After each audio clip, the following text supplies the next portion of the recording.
You know what? If the WAN show can be 2 hours late occasionally, you can give me 11 minutes. All right? I don't need this kind of pressure in my life. Well, everybody let me off the hook last time I was on the show. You know, what was that, like 6 minutes or something like that? Yeah. Maybe it was longer than that. I don't know. But anyway, everybody let me off the hook. So now I just know that I can get away with being late anytime that I want. I don't have to run it by Jeff. I mean, it's my week. Okay. I'll just show up whenever I want. Do you know who I am? Oh, welcome to Talking Heads, everyone. Episode 347, your once-weekly live show for the latest in beer and tech news. I'm Jeff. I'm Rett. Welcome to the show, everyone. Thank you all so much for joining on this Wednesday night or in podcast form over on Spotify or wherever your favorite podcasts are found. If you've never seen the show before, we talk beer, we talk tech, we talk games, pop culture, entertainment, sometimes some Star Trek. All super chats are run in the air so long as they will not permanently demonetize the channel. An even better way to help support the channel, though, is to go on over to craftcomputing.store. We've got pint glasses, coasters, whiskey stones, bottle openers, coffee tumblers, minimalist wallets, all kinds of fun stuff, all designed and made right here in-house. If you order something, I put my grubby little mitts on it and go out to my garage and make it.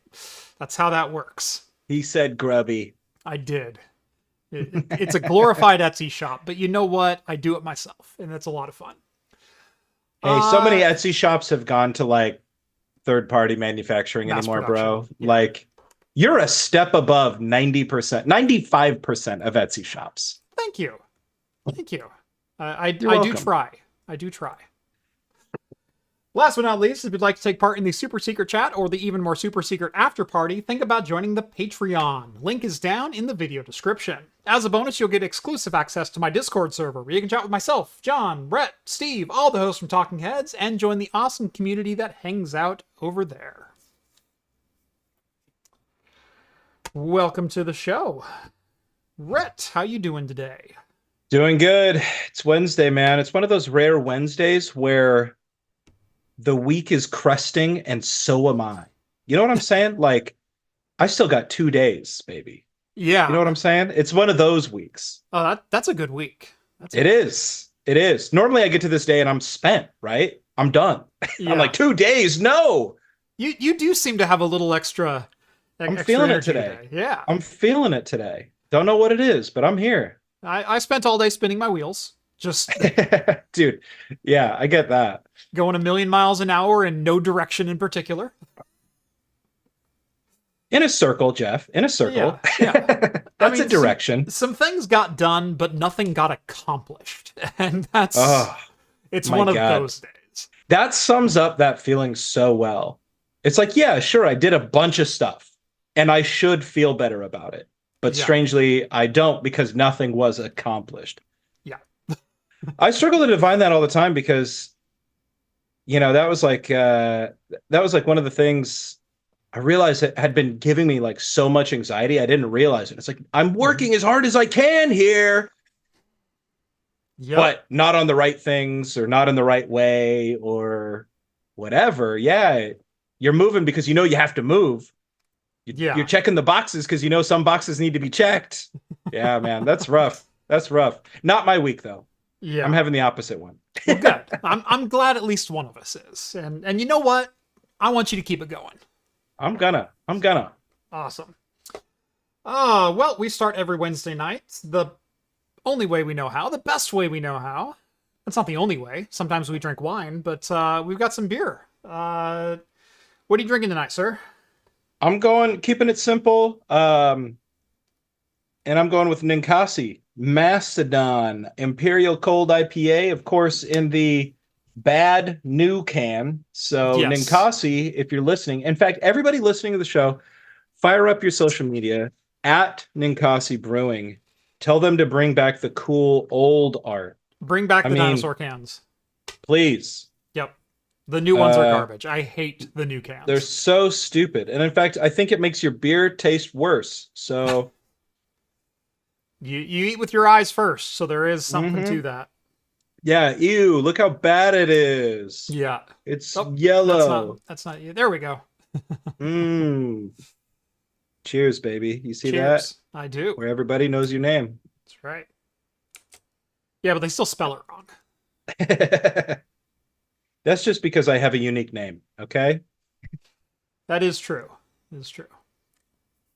Uh, last week's show, Steve had the Fort George three-way hazy IPA, which is the variant I hadn't had yet. Well, it finally showed up in my local bottle shop, and so Oh yeah. I finally managed to snag one of these. I did have the so this is a seasonal three-way collaboration. Fort George does it every year. They change who they collaborate with every year. They change the recipe every year. It's never the same beer twice. Three-way releases become like a holiday here in Oregon, you know? Yeah, yeah. Seasonal collab between Brewhouse Brewing, Ghost Town, and Fort George, and brewed and canned at Fort George Brewery. So basically, they collaborate on the recipe, and or you know, if one of the breweries has like a weird strain of hops that they want to use or something like that, they send everything to Fort George. George does the brewing, and then it's a regional release for all three breweries. Kind of a cool deal. So this is their hazy variant this year. And this is just a hazy IPA, 8%. Some wicked can art. Yeah. That one's good. I also had the silver canned one too. Yeah. I had the silver can one, and that's their straight up West IPA. Coast. Yeah. Yeah, the West Coast IPA. Yeah, this is like all the Scooby-Doo monsters playing a flying V2 neck guitar. It's amazing. Heck yeah. Crack that open. I'm excited for Rev. He said he was excited to try his beer tonight, but according to Untapped, it's balls. So we'll see. Yeah. Everybody keep an eye on Rev and chat. We're going to have to know. It's kind of like what I drank last night. God bless America. 2 weeks ago now, actually, but that damned hair shirt or whatever that was from Benedictine Brewery. Oh my God. Yeah. So bad. I never finished it. I don't know if it was obvious on the show, but I gave up about halfway through. Yeah, your wet sweater beer. Yeah, God. Dude. I don't think I've ever not finished a beer, no matter how bad it was. I think that's a first for me. I have definitely not finished some beers. I've not finished some beers on camera. I've gotten up and poured some beers out because they were just that god awful. But even that, exceedingly rare. So yeah, I was gonna say worst case scenario. Yeah, I know. I felt like I grew up a little bit in that moment. It's like, okay, I'm now a man. You know what? I deserve better. Yeah, I've left the abusive relationship with beer now.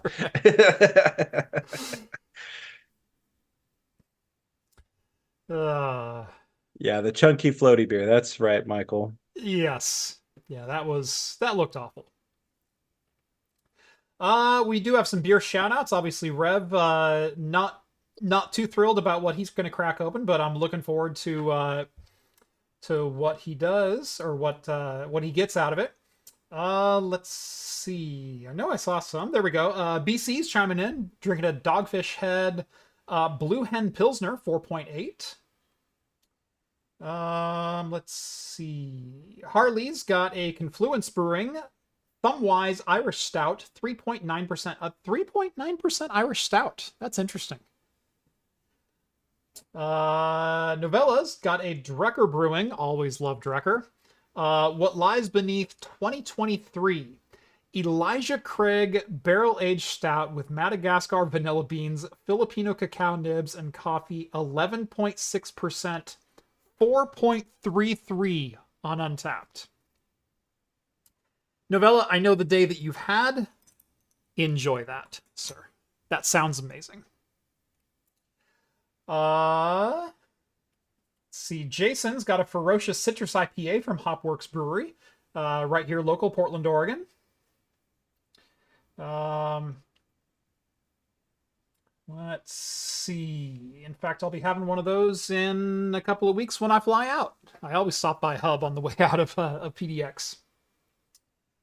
And John J has a Haze Cadet by Toppling Goliath, IPA, Double New England, with a rating of 4.1 out of 5. Excellent.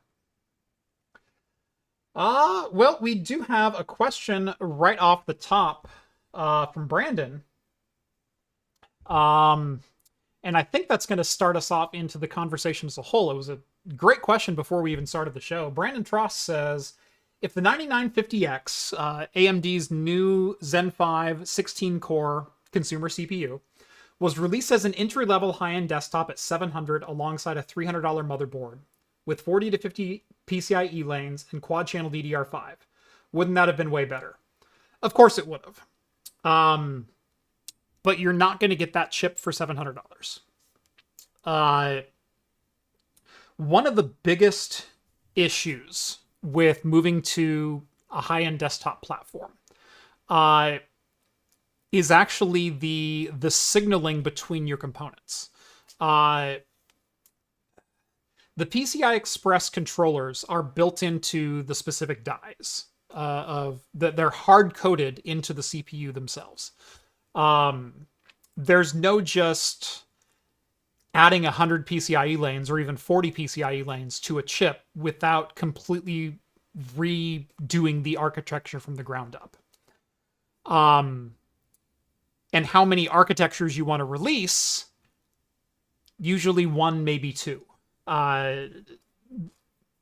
Zen 5 is x86 architecture is incredibly complex. And I'm going to very much simplify it here.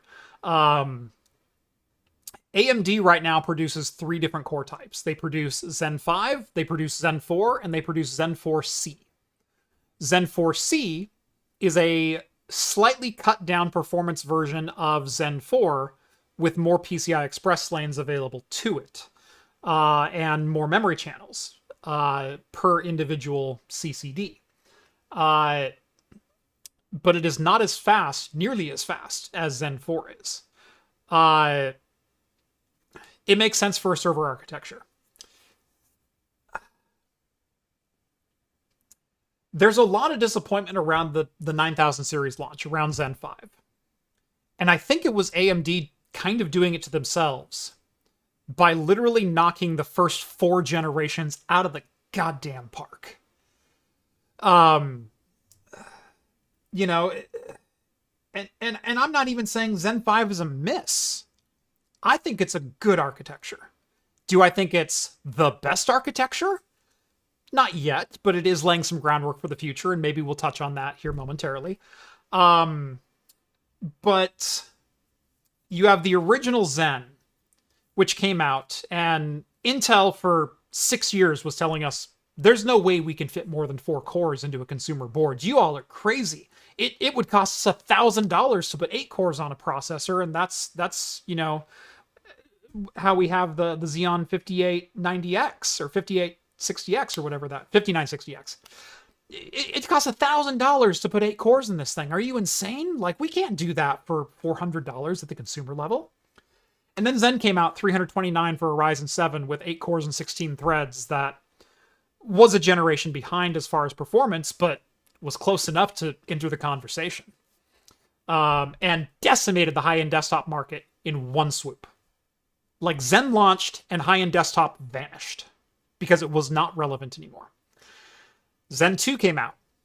20% differential in performance between Zen 1 and Zen 2. There was Zen Plus in the middle of there, which had like a 4% or something like that. But Zen 2, 20% faster than Zen 1. Zen 3, 20% faster than Zen 2. Zen 4, almost 20% faster than Zen 3. And then, on top of that, we also have Zen 4 coming out with the X3D chips, which gives you 3D stacked NAND, 3D stacked V-cache on the die, and 3 times as much L3 cache, which, you know, adds 15-20% to your gaming performance. Mind-blowing numbers. I mean, Zen has been knocking it out of the park with every single generation. Then Zen 5 comes out. Zen 5, looking at the non-X3D versus the non-X3D, it's between, and I'm going to be pessimistic and I'm going to be conservative and liberal with the numbers here, because I've seen them all over this map, but it's between 1 and 7% faster, depending on your game. And I think everyone would accept that. There's a couple edge cases which are like 10, 12%. But in general, it's between 1 and 7% faster in gaming. I think you were crazy if you expected it to beat the 7800 X3D in gaming. That's like expecting...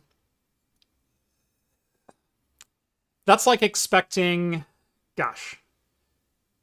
Difficult example to give, but let's say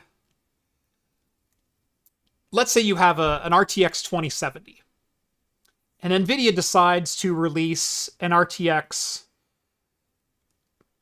3060, but without ray tracing cores, and then complaining that it's slower at ray tracing.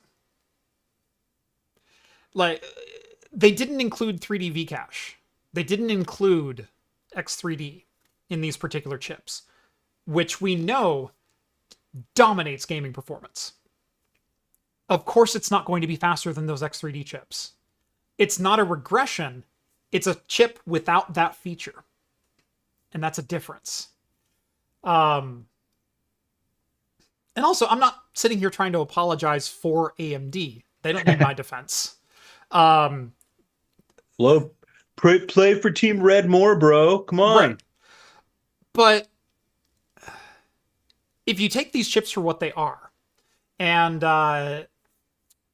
again, we'll get into a little bit more of the nitty-gritty here in a second, but if you take these chips for what they are, which is a moderate step up and more efficient, again, the efficiency curve to what percent more efficient are you than Zen 4 is between flatline and maybe upwards of 15-20%, but it depends on your workload. It depends on your use case. It depends on how you're actually using these CPUs. Enabling, PBO, Precision Boost Overdrive, and cranking the 9950X to 165 watts, it's like 3% faster than the 7950X non-X3D chip. It's only like 3% faster in gaming. It's significantly faster in productivity workloads, though. And I've talked about this last 2 weeks, but I feel it bears repeating. Understanding where your reviewer is coming from, what outlet you are seeking your information from, and understanding their expectations is a huge step in understanding their opinions. And I feel I might have been a little overly critical last week when I called out some channels for calling it a flop. However, I don't think it's necessarily a flop. It is, however, a flop for gaming for non-X3D cards, or for non-X3D chips. It's not mind-blowingly better performance. It's 3 to 5%. But to call the entire platform a flop and say it's useless and a waste of sand, I think is hyperbole at best and irresponsible at worst. For your particular use case, for the things that you're reviewing it on, it's not worth it. That's not to say there's not other benefits, though. If you haven't seen, Wendell has done 2 videos now, one on the main Level 1 Techs channel and then another on the Level 1 Linux channel, in which he's going over some both productivity and gaming benchmarks, but focusing a little bit more on Linux. And the crazy thing is, because Linux has a better scheduler at the moment for AMD processors, including the core parking functionality, which Windows doesn't have built in, which you need to have Xbox Game Bar enabled and the little checkbox done so it'll actually core park properly. We are seeing slightly better performance in Linux in gaming, game for game, than we are in Windows. Does that mean Windows sucks? Does that mean the 9000 is hindered by Windows? No, because it's not the same variable. You're not testing the same way. If your entire workflow depended on Linux and whatnot, then you have to compare Linux to Linux, or you have to compare Windows to Windows. So saying that it just works better in Linux isn't a great argument either. It is faster right now because of the scheduler. That's not to say that the Windows scheduler won't catch up and be compatible with these chips here in the very near future, though. I need a drink. Bro, you were talking that whole time. I was listening. Look at my beer compared to yours. I Yeah. mean, Yeah. that's funny.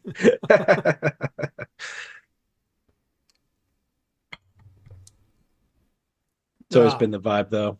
yeah. I just can't not drink a beer if it's within reach, you know? I'm the same way. If I'm talking, I'll just go. Yeah. Oh, it's a But lot harder, yeah. yeah. But you know me, I'm the kind of person that if I have a drink next to me, I'm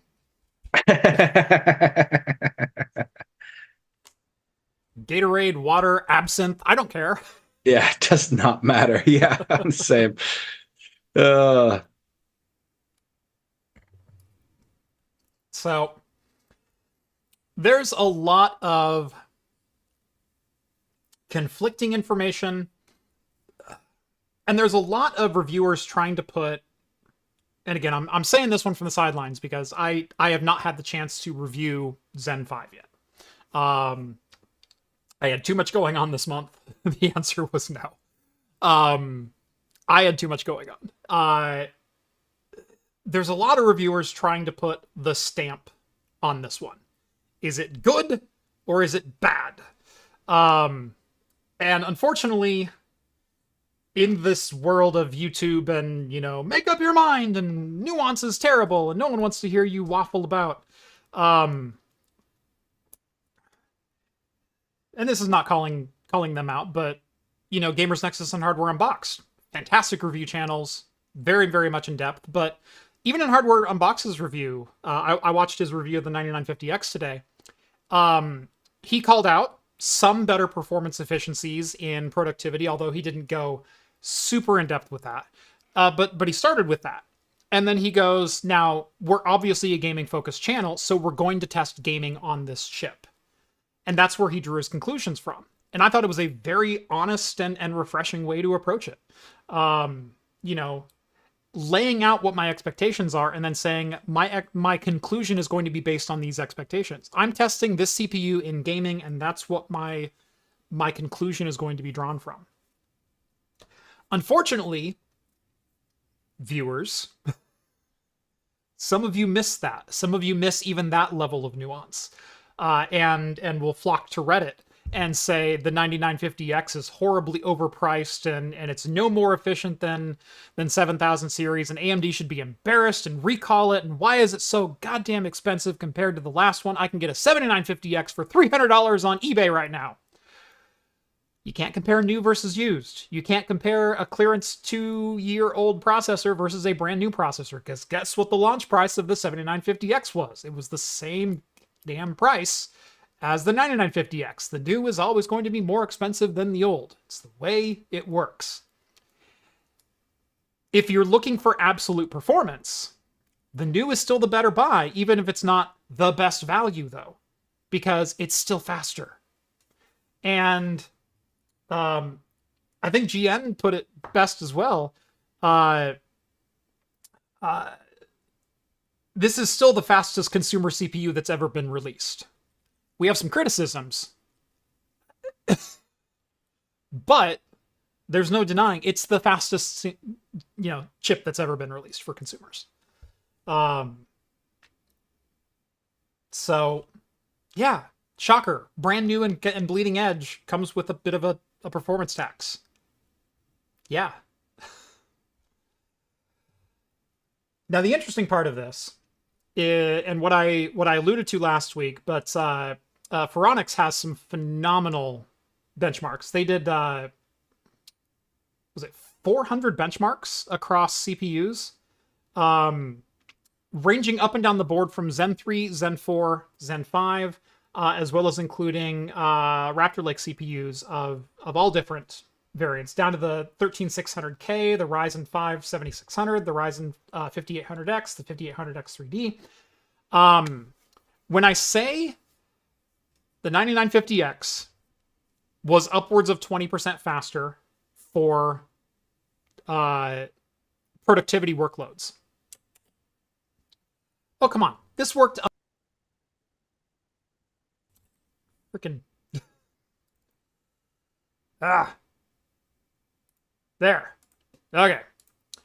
When I say that the Ryzen 9950X, up here at the top, is the fastest performant productivity CPU on the consumer platform and is upwards of 20% faster. Guess what? It beat the 7950X in a general mean of all test results in performance benchmarking. Now, again, Phoronix is on Linux, so that is with the benefit of the scheduler, but this is not including gaming results. This is 400 productivity benchmarks. Average mean score of 126.34 versus a 107.25. It's about 17.7%. Average. On average, it is 17.5% faster in productivity workloads. That is everything from video encoding to 7-zip compression to cryptography to AVX512 workloads. All across the board, it is faster. Which means at the same power draw, it's also more efficient. If both of these have PBO enabled and they're both at 165 watts, this is still scoring 17% faster, which means it's 17% more efficient. That's really basic math.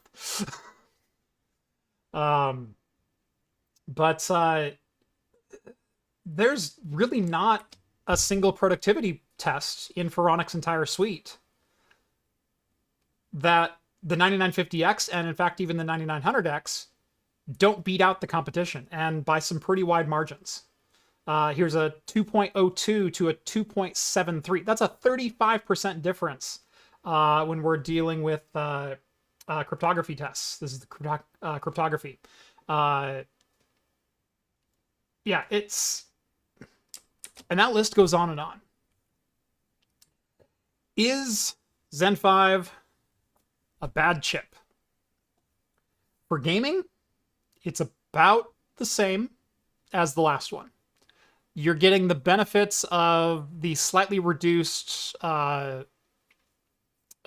design, 4 nanometer versus 5 nanometer.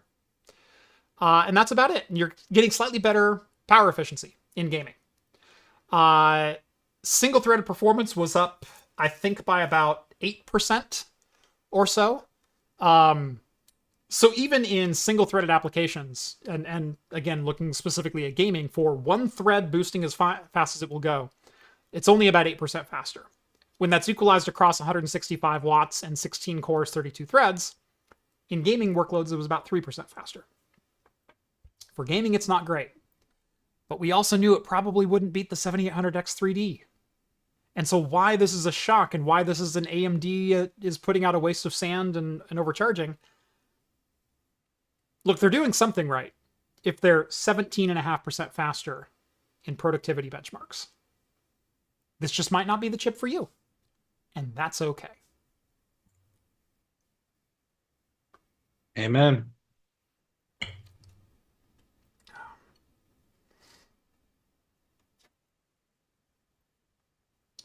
So consumers want it all, man. Yeah. And Wendell in his review. So coming back to you, Brandon, of your original question of if the 9950X released as an entry-level Threadripper, essentially, with a $300 motherboard and quad-channel memory, would that have changed the equation? You're not going to get quad-channel memory because the I/O dies specifically have 2 memory channels per die, but they share the memory pool in the I/O chip.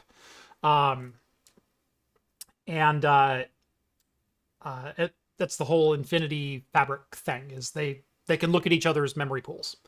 Unless you went to more CCDs, which means more complexity and more silicon per die, you're not increasing the memory channels without a complete overhaul of the architecture of that chip to give it 4 lanes of bandwidth. Same with PCI Express. Right now, they're designed to have this PCI Express architecture hardwired into the individual CPU fabric. If you want more PCI Express lanes, you have to figure out where you can stuff that bandwidth in and how you can calculate that, how you can maintain signal efficiency all down through the silicon and then down into your chipsets.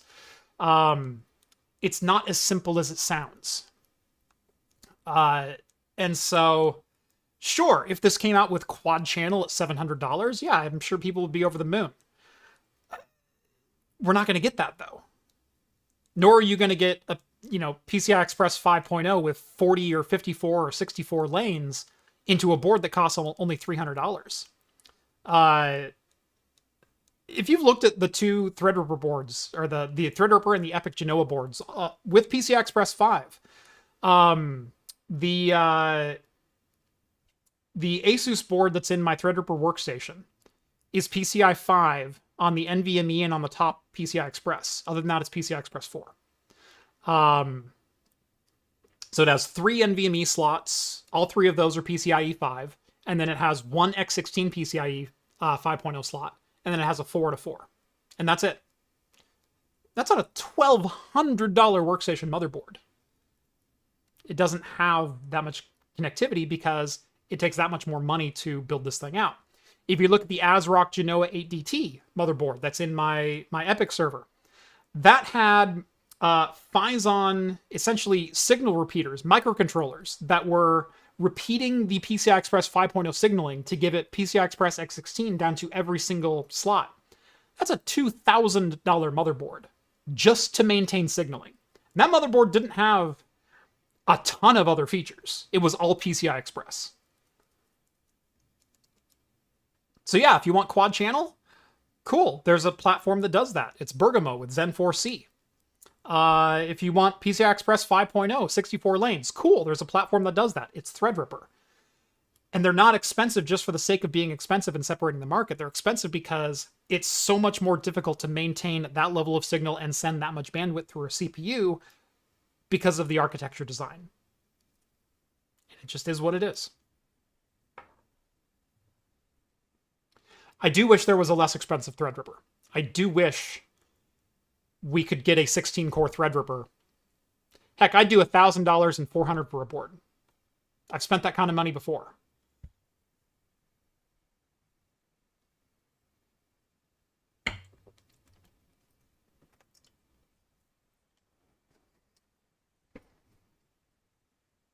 So, yeah.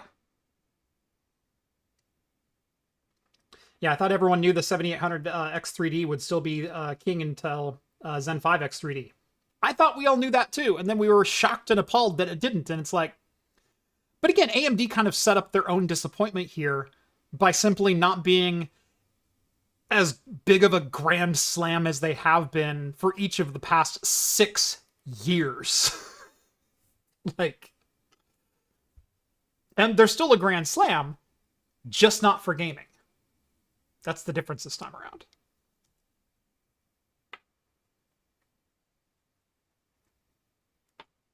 Gamers, am I right, dude? They're the worst.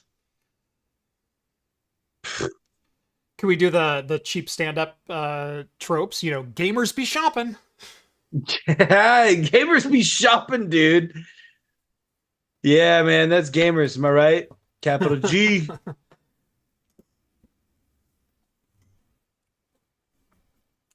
This is AMD's Broadwell moment. This isn't AMD's Broadwell moment. Broadwell did 2% across the board on the same FinFET design, 14 nanometer, and had nothing to show for it, and then stagnated for another 5 years. This is not AMD's Broadwell moment.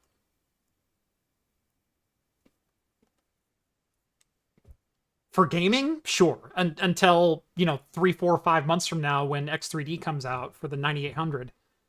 And you all completely forget everything that we've talked about here today. Oh my god, Zen 5 with X3D is amazing. Why didn't they release this from the very beginning? Because they're essentially different chips for different markets. This is a better workstation and productivity CPU. Yes, they touted some gaming numbers, but they gave you 5 gaming benchmarks, and we were supposed to take from those benchmarks that it's on average 12% faster than the 14900K, and we were supposed to take that it's 12% faster than the 7800 X3D, or trading blows with the 7800 X3D, and doubling up on the... It's 5 benchmarks. They were GPU bottleneck benchmarks anyway. Like... Gamers be gaming. They're just so vocal because they're constantly behind a keyboard, And other consumers aren't as vocal because they're not just constantly wielding the internet at their fingertips at every moment of the day. And the other thing that drives me nuts, and I think I mentioned this last week as well, is what does it matter how much faster it is than a 7800 to a 9800? What does that matter? Who is that upgrade for? There's not a person on the planet who is looking at upgrading from a 7800 because their gaming performance isn't quite as good as they would like and would like it to be 7% faster. So they're going to go out and blow $500 on a chip to go from, what, 190 frames per second to 205? Like, give me a break. That person doesn't exist. Well, they do, but they're stupid. Look, if you got the disposable income, more power to you, you know? Me, I don't even need my games to be at 1080p to be happy, you know? This is one of those situations that if you just if you ignore what the products are and you translate this argument into another market entirely, you hear how absurd it is. Yeah, that's all I take away from this. I mean, anytime gamers are involved in general, though, it's not just PC hardware. It's anything. Right.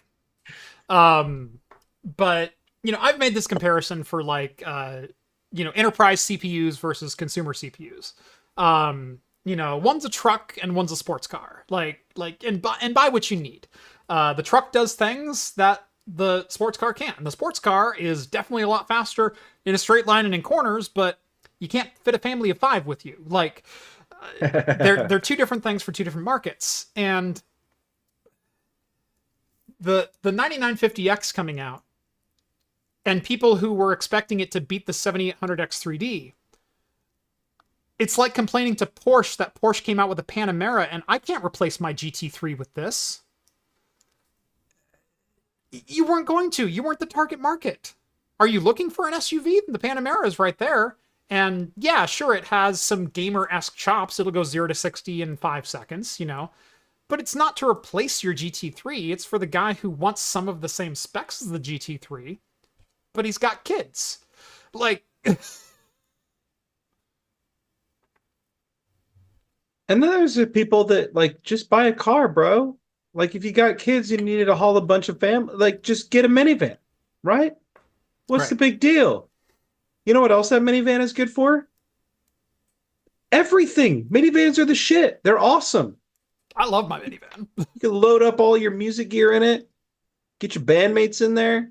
Yep. You go to Home Depot when it's raining. Not a problem. Yeah. Cosmos sends over $5. So I heard Craft Computing might have some server blanks for server racks soon. Can we get Rett a Keep Portland Weird for his wall? I did buy some metal server rack blanks. They arrived today. I have them here. I'm going to be taking some measurements. I'm going to be... so like a lot of my merch, I like to do laser engraving. I want to come up with some designs. I have some 1U and some 2U blank rack panels that are going to be vanity plates. They're not going to be, you know, 20 for $10. They'll probably be $15 a piece or so. Plus, they're going to be more expensive to ship because it's oversized. It's 19 inches wide. Yeah, I'm looking at least doing a limited run of some rack panels and trying to find out what I should put on them. I've had some good ideas. Go ahead. If you're doing blanks, you're doing your home servers wrong, right? I mean, right. Most people would just fill it up with more gear. I mean, Jeff, if you were truly a home labber, do you need a server? Do you need a blank for your rack? Who here can guess how many empty U I have in my rack right now? Who here can guess? I mean, I've laid eyes on your server rack more than anybody here, and I'm not sure I could tell you, even at its worst. I don't think you ever had any free space. I remember constantly taking something out to put something in. Right. I will say at one point, the only empty space in my rack, the only U that was not occupied by equipment, was the 2U between my air conditioning air handler unit on the Yeah. bottom and my UPS battery backup. And that's because the condenser on the AC got so hot, I was worried about it overheating the batteries. And so I gave it an air cushion.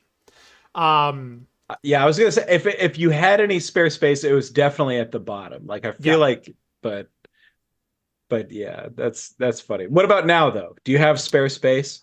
I have some spare space. I still have that original 2U. I'll give that as a hint.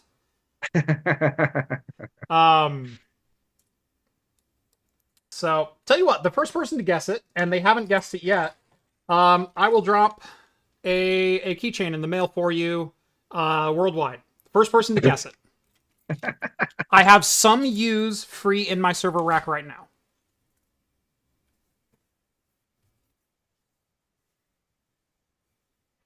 So we've got a guess of 0. That's incorrect. We've got a guess of 14. That's incorrect. 2U free at the most. That's incorrect. 3U, 4U. Those are incorrect. 2U. 2U and 2 1U's. That's incorrect. 7U, 5U. 6U. Mark! Mark, you win. Mark! That was fun. That was I have fun. 6U available right now. So I have 2U still above my UPS unit. I have 2U at the very top of the rack above my cable modem. I used to have a server up there. I used to have a Ryzen 1700 and a 1070 that I did for like some transcode, and I had one gaming machine set up on it. But I pulled that out, and I have a wooden blank panel up there. And Nice. this will be the design for the 2U panels. It's a Star Trek inspired design, so it's got like some L cars around it.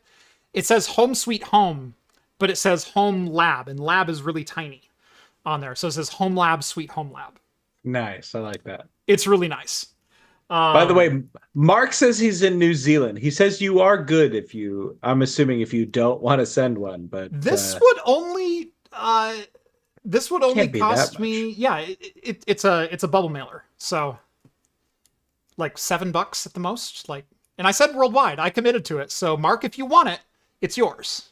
And we'll figure out a way to get in touch. But yeah. Are you on the Discord, Mark? Come on.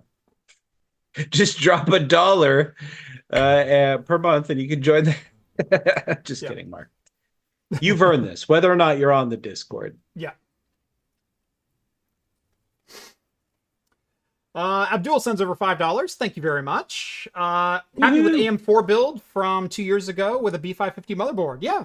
Why wouldn't you be?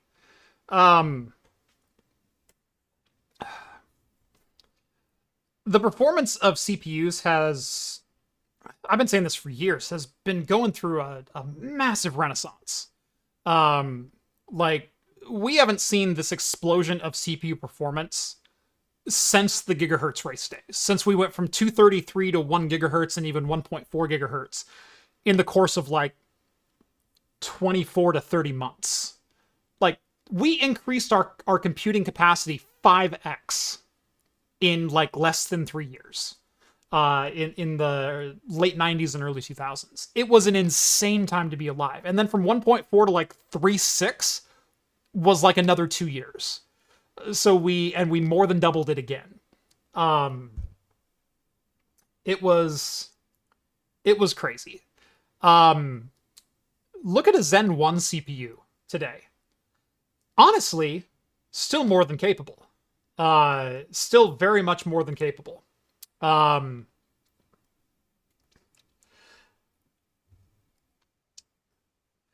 Mark, I'm going to give you another quick chance to accept.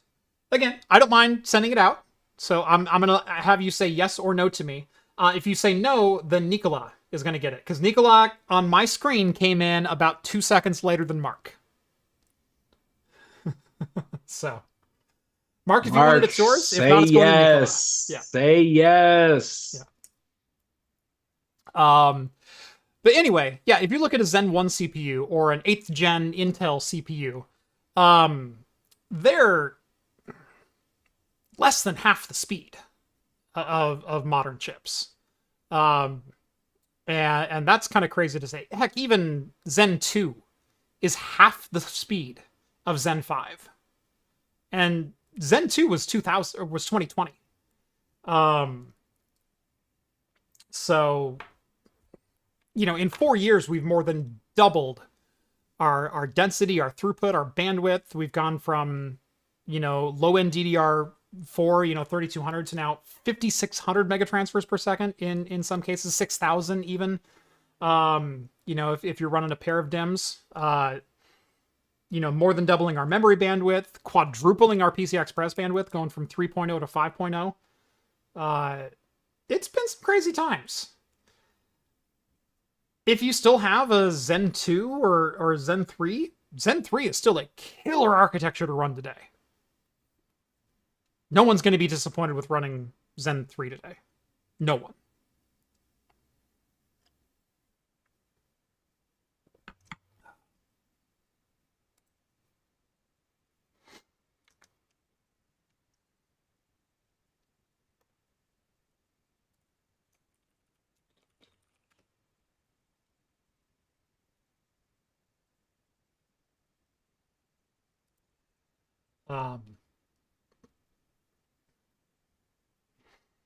Yeah.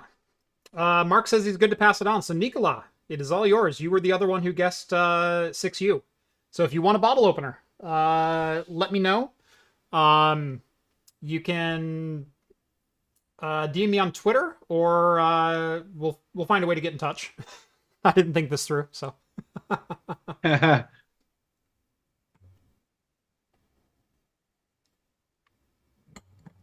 Or, just do it right here in chat, and the first person to... No, just kidding. Don't put your home address in chat, please. Right. Yeah, just drop your phone number like a sane person. Social security number, credit card number. Ping me on Discord. Beautiful. Woo-hoo. All right, we got...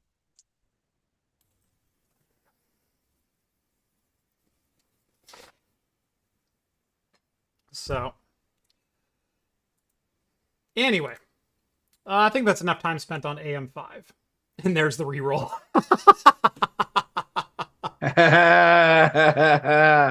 We did it. I'm just missing the Star-Lord jacket. We did it. Just missing the Star-Lord jacket.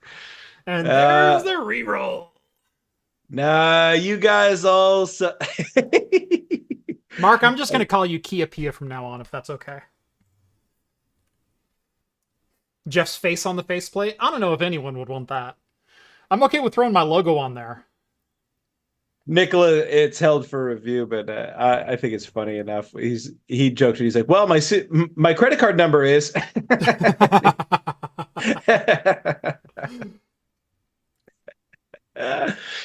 I'll let Rev handle if that goes through or not. I don't know. It's funny to me, but that's pretty funny.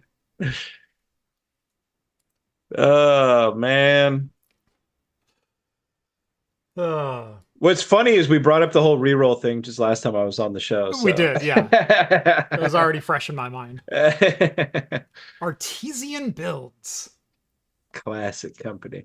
I still get a kick out of Steve from Gamers Nexus, like standing outside of like Artesian builds, like, workspace, and being like, here's where it all happened. Like a fucking, oh, sorry. Like a Dateline episode, it's like, here's where it all went down. It was just another Thursday afternoon. Exactly. That's what it looks like, man. It's so funny. I mean, what seemed like a normal live stream with a normal PC giveaway suddenly turned into so much more. I can kind of appreciate the effort and like the intention in a sense, but like, it's so funny. And I like reached out to Artesian Builds for comment. And I like how Steve is so open about how much that video cost him to produce. Oh, wait, Steve doesn't reach out for comment. I forgot. No, it's just funny. Well, look, it's 7:01. I'm opening another beer. It's the Widmer Brothers Drop Top Amber Ale. It's a classic. I've had it on the show. I haven't had a drop top in so long. Yeah, man. It's good. It's just such a good malty beer. Yeah. And I've always been a big fan of Widmer. Yeah. And I'm glad that they survived all of their, troubles years ago. They've had like 3 different handoffs and partnerships, and then dissolved and then reappeared, and but they keep producing the exact same beer. It's it's the Oh same. yeah. It's not the same ownership group, but it's the same like president of the company, and it's like it's respectable how they've been able to hang on. I mean, and Widmer obviously just like renowned for their beers for a long, long time, but made famous worldwide, I think, by their Hefeweizen, worldwide, countrywide at least, by their Yes. Hefeweizen, Yeah. which is so good. It is the Hefeweizen in my opinion. I mean, you really don't get one that exemplifies what I want at least out of an American Out of Hefeweizen. American half, I think look, German beer has never really gone away. There's always been German inspired brews, but the Widmer Brothers half, or Hifa as they call it, um it's like Elon Musk pronouncing something wrong and then going, no, that's how it's always been pronounced. Um Whoa, uh bro, don't hate on Elon Musk, bro. yeah. Uh, Um he's a genius, dude. He's Tony Stark, bro. he's not even Lex Luthor.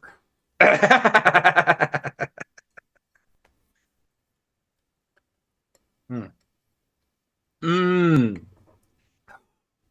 Yeah, it's good, man. I love Drop Top. It's probably my go-to amber ale if I want something that's just accessible, ready to drink, right? Yeah. Because I mean, when you get to this color, you're getting to the flavor profile that I'm expecting out of a beer, you know? Yeah. Yeah. Mm. Oh, that's good stuff. Yeah. Brandon Truss says Elon was an Iron Man. And that's why I made the joke, because before he was in Iron Man, people were saying he's like a real life Iron Man. Isn't it funny how the mask has fallen? I mean, Yep. go listen to his first appearance on the Nerdist podcast. Um, like literally the host. Yeah. Bezos is Lex Luthor. There you go. Yeah, there you go. He looks like Lex Luthor too. The host of the Nerdist, I think it's Hardwick, Yeah. Chris Hardwick. Chris Sorry, Hardwick. sorry, it's Yeah. been a while. Been a while Yeah. since I've listened. Because it's not a podcast anymore. It's something else now. But anyway, he was on it, and they were like, "Yeah, man, you're like a real life Iron Man. It's crazy how smart you are. You're building all of this stuff by yourself." And he's like, "Yeah, I'm doing that, and Yeah. turns out none of that is true, by the way. So Right. Turns out his daddy owned an emerald mine. yeah, amazing how easy life is when that's your starting save file. Mm-hmm. Oh God, what is the It's like starting Elden Ring with a full suit of armor and a broadsword rather than like the naked prisoner. Brennan on God, what is that show?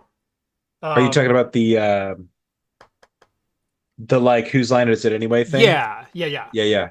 The Dungeons and Dragons Brennan? Yeah, Dungeons and Dragons Brennan. You know who I'm talking about. Yeah. He got a question one time of God,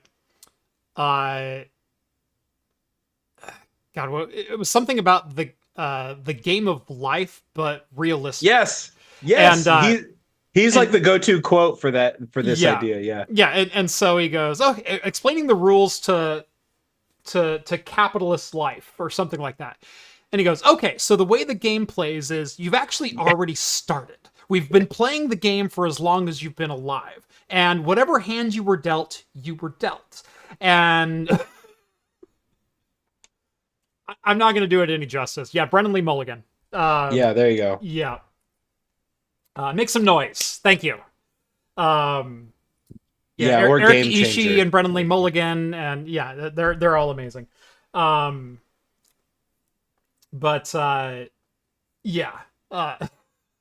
whole bit of explain the rules to the game of life. Yes, the so game good. of life. Oh my God. Yeah. So funny, dude. I just, I feel like Capitalism. If somebody can put that in chat, then you win a award. Yeah.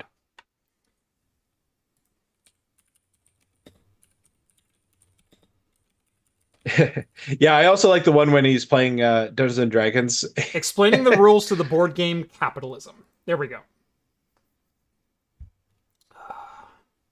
Yeah, if anybody hasn't seen it, it's worth a watch. It's so funny. Yes. So you're welcome to the game. So you're interacting with a world in which everything either has monetary value or it doesn't have monetary value, and it is worthless. So the cool thing is, you've already started playing. You've been playing your entire life.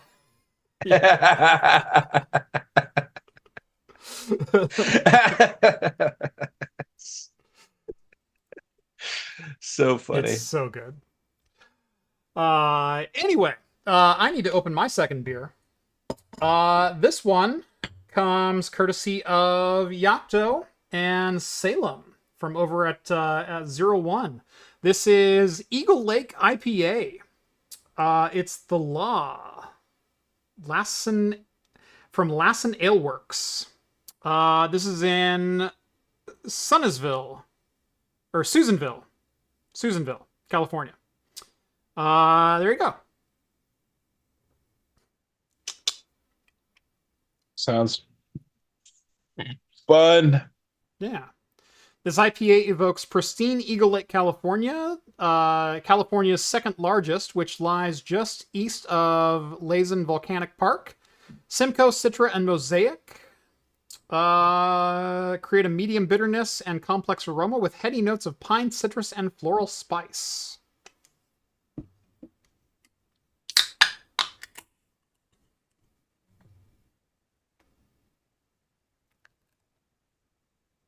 Dude, check out this color on this IPA. Yes, I'm checking it out. Wow, so pretty. It is pretty.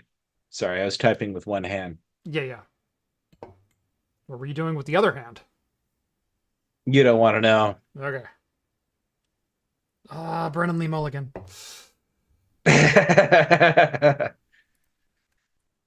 Yeah, it's funny because somebody put Brendan Lee Mulligan and Matt Mercer in the same sentence in chat, and I was like, it's so funny because ever since Brendan Lee Mulligan has come into my, purview, my periphery, I forgot about Matt Mercer, who's the other. Yeah, Matt Mercer is great. Sure. Critical Role, right? Is that what he does? Mm-hmm. Yeah. Mm-hmm. And he does a lot of voice acting and stuff. He's the voice actor for the cowboy revolver shoot 'em up guy in Overwatch and a number of other things. He's a cool guy, very cool. Yeah. But I've never been the biggest fan of Critical Role, which sacrilege for somebody who loves Dungeons and Dragons like I do. Right, in the D&D scene, can you actually say that out loud? Yeah, I often do, but I'm usually really far away from other people. Yeah, outside of striking range. Exactly. People don't really like it very much when you say that, but I don't know. I first learned about Brendan Lee Mulligan from Dimension 20, which is his Dungeons and Dragons show, and I just thought it was a little bit tighter, a little bit better. Yeah. I love Critical Role for what it is. I'm not the biggest fan or anything like that. I think it's really cool what he's brought in terms of notoriety to Dungeons and Dragons. Yeah. He's brought a lot of people to the table, literally. And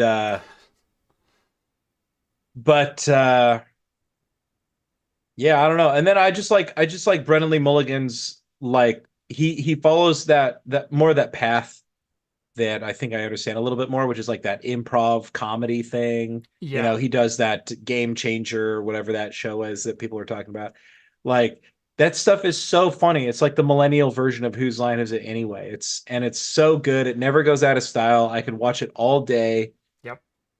He's so sharp and quick-witted, and his Dungeons and Dragons is really unique when it's compared to Critical Role, which is not bad. It's just it's just not what I like as in terms of Critical Role and stuff. So yeah. No, Critical Role's great. I like Matt Mercer. I like Ashley Johnson. I like the people that are on there, and I've watched quite a few of them, and they're great. Um, I think like you said, Brennan brings a, no disrespect to Matt, but brings a little bit more charisma and a little bit more improv engagement, where Yeah. on the fly he can make any situation more interesting than Matt, and it's a better skill than Matt has. Not that Matt's a bad DM, or the campaigns that he designs aren't engaging, and the characters around that table aren't great. Brennan's just a little bit more skilled, and Yeah, I think so too. yeah. Yeah, if anybody is interested in Dungeons and Dragons actual plays, my favorite is from way back. And this, people might go listen to it, they can't handle the audio quality or whatever. I think I first started listening to it like 2012 or 2013, and it's long ago ended, but it was called Crit Juice. And it was a bunch of improv comics doing Dungeons and Dragons with randomized drinking rules. So every session they would draw from the deck, and they would like roll a dice, they would draw a certain number of cards from the deck, and that was like their drinking rules for the session. And then there was a few drinking rules that carried across the whole thing. Like, you always drank on critical successes and critical failures. You always drank if a dice fell off the table. You always drank when somebody, said something or did something. But then the other stuff was so bonkers and so off the wall. And the people that were in it, like, I don't know what it was. Maybe it just hit me at the right time in the right place. But anybody wants something different, it's not exactly like what you get today with Critical Role and even Dimension 20 and other stuff. Yeah. Check out Crit Juice. It's a podcast. You can get it wherever podcasts are found. There's really only like 50 episodes or something like that, which is like nothing compared to some of these other actual plays that have been going on, even for like 5 years now. Yeah. Like mine. I have like 300 episodes in my Dungeons and Dragons actual play podcast. So if you're new to D&D and you want to know what D&D is actually like to play, let's say you started playing Baldur's Gate 3 for the first time and you went, wow, this is really interesting. What is this? Yeah. And you want a gateway into that? High Roller has a series of the voice actors from Baldur's Gate 3 playing their characters in a D&D campaign, and it's the most amazing crap ever. So fun. Yeah. Yeah, if you want to see the Baldur's Gate 3 crew improving a D&D game, it's so good. I love how much Baldur's Gate 3 has just popped off, in its own specific, like, niche nerd culture way, because, like, it is, that game is so good. It's so magical. It's so well put together, so well written. And, like, the actors in that are deserving they are receiving some well-deserved notoriety. Yeah. Anyway, we do have some other news to get to. Yeah, how did we get here? Where are we? What day is it? Valve confirms it will add SteamOS official support. You can download, install, run on an official capacity SteamOS to the ROG Ally. Yeah, baby.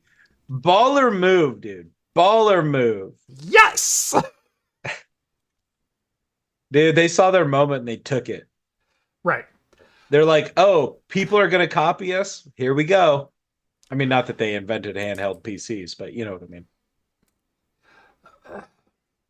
Microsoft didn't invent the mouse, but they were the first to come out with the first commercial optical mouse.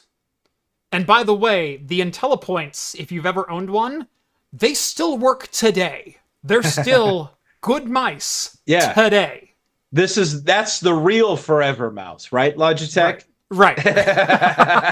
Well, good callback. Hey, what can I'm here for the callbacks, baby. Yeah, I still have my original IntelliPoint mouse. I still plug it in from time to time because it still works, and it's still a fantastic mouse. It does struggle points. a couple times. You know, its DPI and its refresh isn't quite up to modern standards, you know, especially if you've got like a really nice gaming mouse, but it's still a really nice mouse. But one of the huge hindrances of generalized gaming on handhelds is really the OS. I've said this in every review that I've done of every gaming handheld ever. It's that Windows in and of itself is not a handheld optimized operating system. There are actions and configurations that you need to perform that are meant for desktop mouse-driven operation that do not translate to touchscreen and no other physical controls.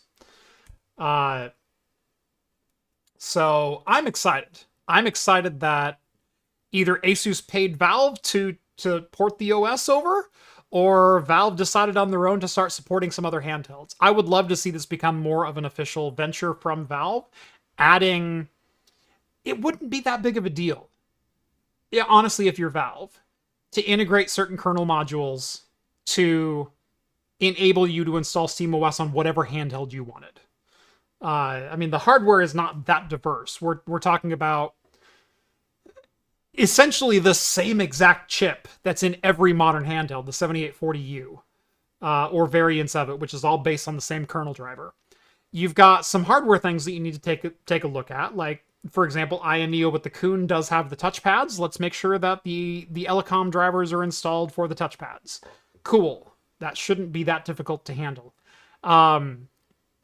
But then you can run SteamOS with a single button TDP adjustment and in-game settings and controller configurations and everything on the fly without moving your hands from their home position. I am so here for this.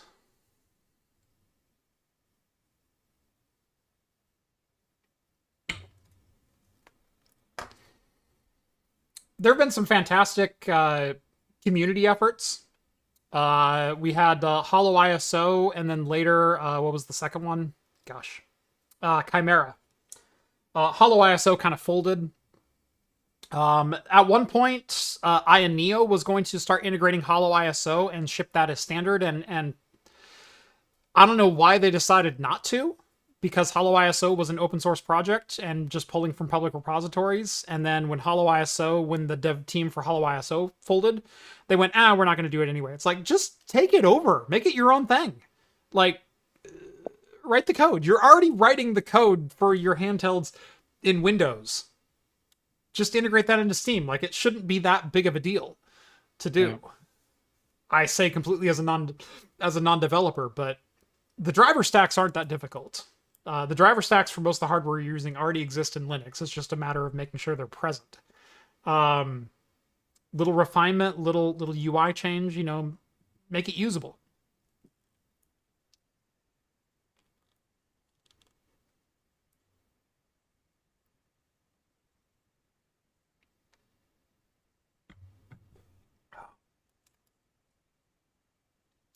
Brandon says he's got a Steam Deck coming this week, so he'll get to compare it side by side with the MSI Claw, then decide which he's selling. Is the Claw the... gosh, what is the Meteor Lake Intel? If it was me, I'd be selling the Claw. Windows 8.1? Yeah, the one version of Windows, actually that was 8.0. 8.1 even started going back towards desktop mouse and keyboard driven interfaces. But, Windows 8 is the one operating system that we've ever received that was supposed to be touchscreen driven. And honestly, if you had it on a touchscreen, it worked well. This is kind of crazy. So we used to have to support a number of different machines and architectures for a lot of different software, and basically work as both technicians and customer support for a variety of different programs for a large number of clients. And so we had to understand how to operate their programs better than they did. We had in the wild at one point some Windows 8 tablet devices. and they had some specific programs that they wanted to use out in the wild that were modern Metro UI interfaces that really you needed to operate with touchscreen gestures. And so at one point, I was running a 2013 Mac Pro trash can workstation with VMware Fusion with triple monitors, three 27-inch monitors. Two of them were 1440p, and they were out in front of me like this. And then I had a third one that was on a hinge that could fold flat on my desk. And that monitor, I had VMware Fusion in full screen running Windows 8. And that monitor was also a touchscreen.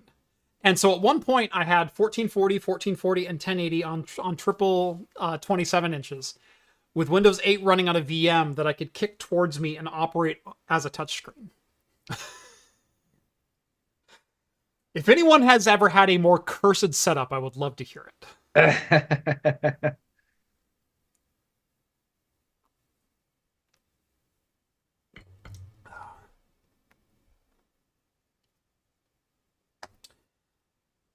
Oh, we do have a super chat. We do. Sorry, I missed Scrolling that one. way back up. Cosworth, $5. Thank you very much. Good sir. My one and only D&D character, a healing warlock whom is incompetent and while enthusiastic to help, will have a 50% chance of hurting you versus healing you. Classic Cosworth. I like that one. Are you sure this is a role-playing character, Cosworth? No, I'm kidding. Or is that you playing mechanic out in the garage? I have all the right equipment. I've got a full chest of Snap-on things. If you roll your car in here, I am a great healer. I could bring your car back to life. Or equal chance. It will never drive again. But honestly, was it ever going to drive again after it rolled in here? I mean, we don't know. Love you, Cosworth.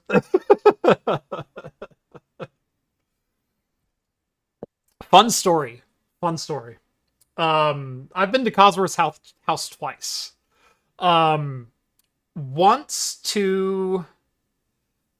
Twice or just once? No, this was all the same trip. That's right. This was all the same trip. This was this last December. We do a secret beer Santa giveaway every December. And if you want to be a part of it, join the Discord. Join the Discord. Link to the Patreon down in the description. You can join part in our annual Secret Santa, which is a beer giveaway. Give regional beers to people across the country or around the world. It's your choice. And receive a care package in kind. It's a lot of fun. Anyway, Cosworth happened to be my Secret Santa this last year. And I was driving up to do a collab with Joel Telling up in Seattle. And Cosworth happens to live between me and Joel. And rather than paying $50 to ship him a case load of beer, I just boxed it up, and then I'm like, well, I have his address. I'll just drop it on his porch. And so I get to his house, I drop it on his porch, and I see he's sitting in his office, so I just ring his doorbell. And he opens the door and goes, "What the shit?"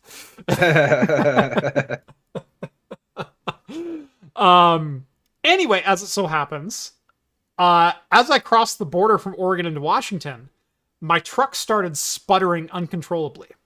And I had made like 2 stops already, and I had chalked it up to, I think I'm not getting spark in like 1 or more cylinders.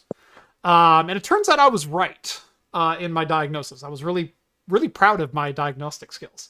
But I got to Cosworth's house, and then he's going, "Well, where are you off to?" And I said, "Oh, I'm driving up to Seattle, but I've got to stop at a dealership and see if they could figure out what's going on with my truck." And so he pulls out a scanner and plugs it into my truck, and we diagnose, yeah, in fact, you're not getting spark on your cylinder number 7. And I had a dead coil pack. I did end up going to a dealership to see if they had one in stock, and they went, "We don't have it in stock, and it's going to be, like we could get one in for you this afternoon, but you're going to be here all day." But I'm like, well, if it's just no spark, there's no damage in driving the car. It's just that cylinder's not going to fire, right? And they went, you're still getting oil. And I went, cool. So I drove up to Seattle on 7 cylinders. and then found a repair shop literally next door to Joel Telling's office space. So I pulled up to Joel's office space and I said, yeah, I need to get this thing figured out. And I look across the parking lot and there's like a little mechanic shop, like one of the old converted gas stations that has like 20 vehicles in the front. And I'm like, a Red Rocket. Right. It's a Red Rocket truck shop with 20 cars out front. And I went, if he could just swap a new coil into there, I'd be thrilled. So I just walked over there and I said, hey, here's my truck. Here's the issues that it's having. And he goes, dude, I used to be a Dodge tech. I did this all the time. You drop it off this afternoon, you'll have it back at 8 a.m. And so that's what I did. I gave him the truck, and at 8 o'clock in the morning, he had a brand new coil, and I was off and running. Perfect. But, so yeah, no, I've been to Cosworth's house. He's got a snap-on tool chest full of Harbor Freight crap.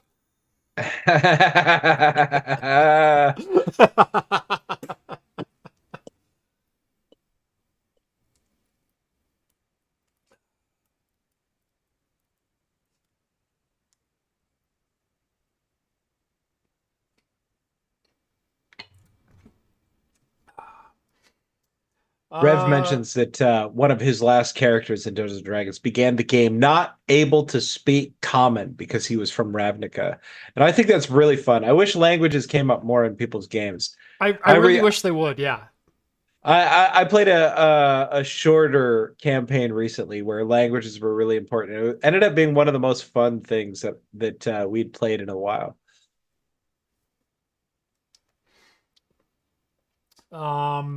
Questionable Command says, I had to RDP to VPN to RDP to RDP. I have done that. And Cosmos says I have that backwards. He has snap-on tools and a Harbor Freight's chest.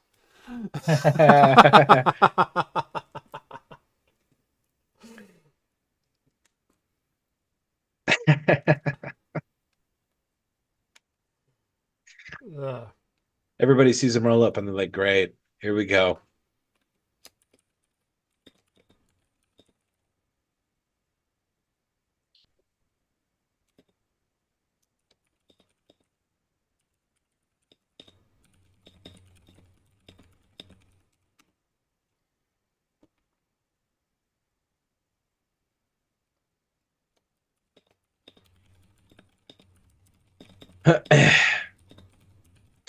I hate to go down in the annals of Talking Heads history here. Uh-oh. But I can't hold it. I have to go to the bathroom. Oh, no! I know. Oh, no! It's going to happen. Sorry, bro. Bail. I will be right back.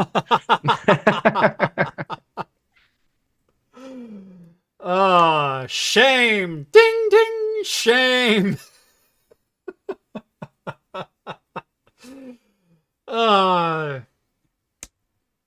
You hate to see it. It happens. It happens to the best of us. Anyway, let's see what else is going on in chat. I have Harbor Freight box filled with expensive tools. Yeah, I've got a Husky box filled with Harbor Freight tools. So I've got the cheap box, the cheap good box filled with cheap, even cheaper tools. Although I did used to run DeWalt, and now I run Milwaukee. I converted over to Milwaukee, and I am a believer. I really like my new Milwaukee gear. Of course, I was still on the DeWalt NiCad. I didn't switch over to the 20-volt lithiums yet, so I'm on the Milwaukee lithiums now. I'm a fan.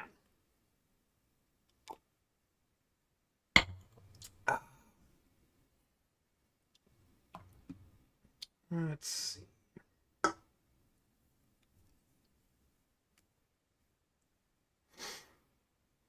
Roy says, to be fair, I really like Harbor Freight boxes and nice tools. This is the way. Yes. I don't disparage Harbor Freight tools in the least because they're the most affordable way to get you into using that tool. Adam Savage says this really well. He goes, if you're looking at getting started in making or machining or any kind of technical skill, of skilled labor. Whether it's a hobby or whether you're doing it professionally. He says, go out and buy the Harbor Freight tool. If you need a screwdriver set, go out and buy the Harbor Freight screwdriver set. Go out and buy the Harbor Freight socket set. Go buy the Mechanics 90 piece for, $29.99 and fix your car. Fix it 2 or 3 times. And then when it wears out, you're using it enough that you need something better. And I love that advice, because there have been times in my life that I have bought uber expensive tools that I've used once, and now they sit in my drawer collecting dust. They're great quality tools that I got zero value out of. I have other tools that I bought from Harbor Freight that I have driven into the ground, and they're still working, and they cost me like $19.95. One of my favorite tools that I bought from Harbor Freight is a pin nailer that I got for $30. If you don't know what a pin nailer is, it's basically a wood finishing tool or a joining tool. So if you're making glue joints and you need to hold that glue together, you can take a little pin nailer and it does like little 22 gauge needles and just drives them in. It leaves almost no hole and just the slightest amount of wood filler and sanding, and you can be done with that hole. If you want a DeWalt or some other pneumatic kind of pin nailer, they're like $140, $160. It's absolutely ridiculous. I bought this Harbor Freight pin nailer for $30. I've used that thing for like 40 hours and it's still running. So I didn't need to spend the $160 to do that job, did I? Never do. The Verge is under some fire this week for publishing information about Deadlock, aka Valve's secret but not so secret upcoming shooter game.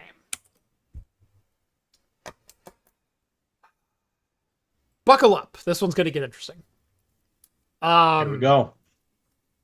There are 2 camps that are at odds with each other in this story right now.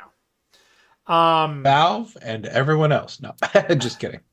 Well, there's Valve as the platform provider of the publisher who is currently kind of open alpha / beta testing an upcoming game. They're play testing and stress test game servers for an upcoming title called Deadlock.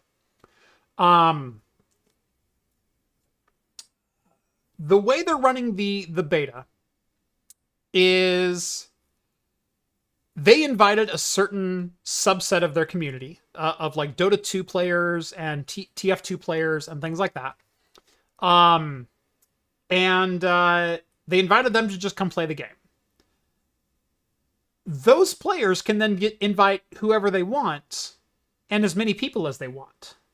And so if they had 20 friends or 1 friend that they wanted to invite to play the game with them, they could send out invite codes to all of those players and all of those players could join. As of this last week, they have seen upwards of 40,000 total players and around 23,000 concurrent at peak. It's becoming a very popular game. But it is very much still in playtesting, very much still in beta phases.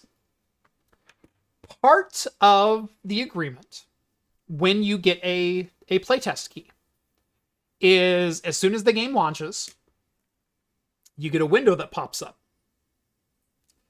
that says, hold on, let me you are playing a beta game. Right. Experiences are subject to change. You're playing a game with hold on, I've got a good copy of it. Where's it at?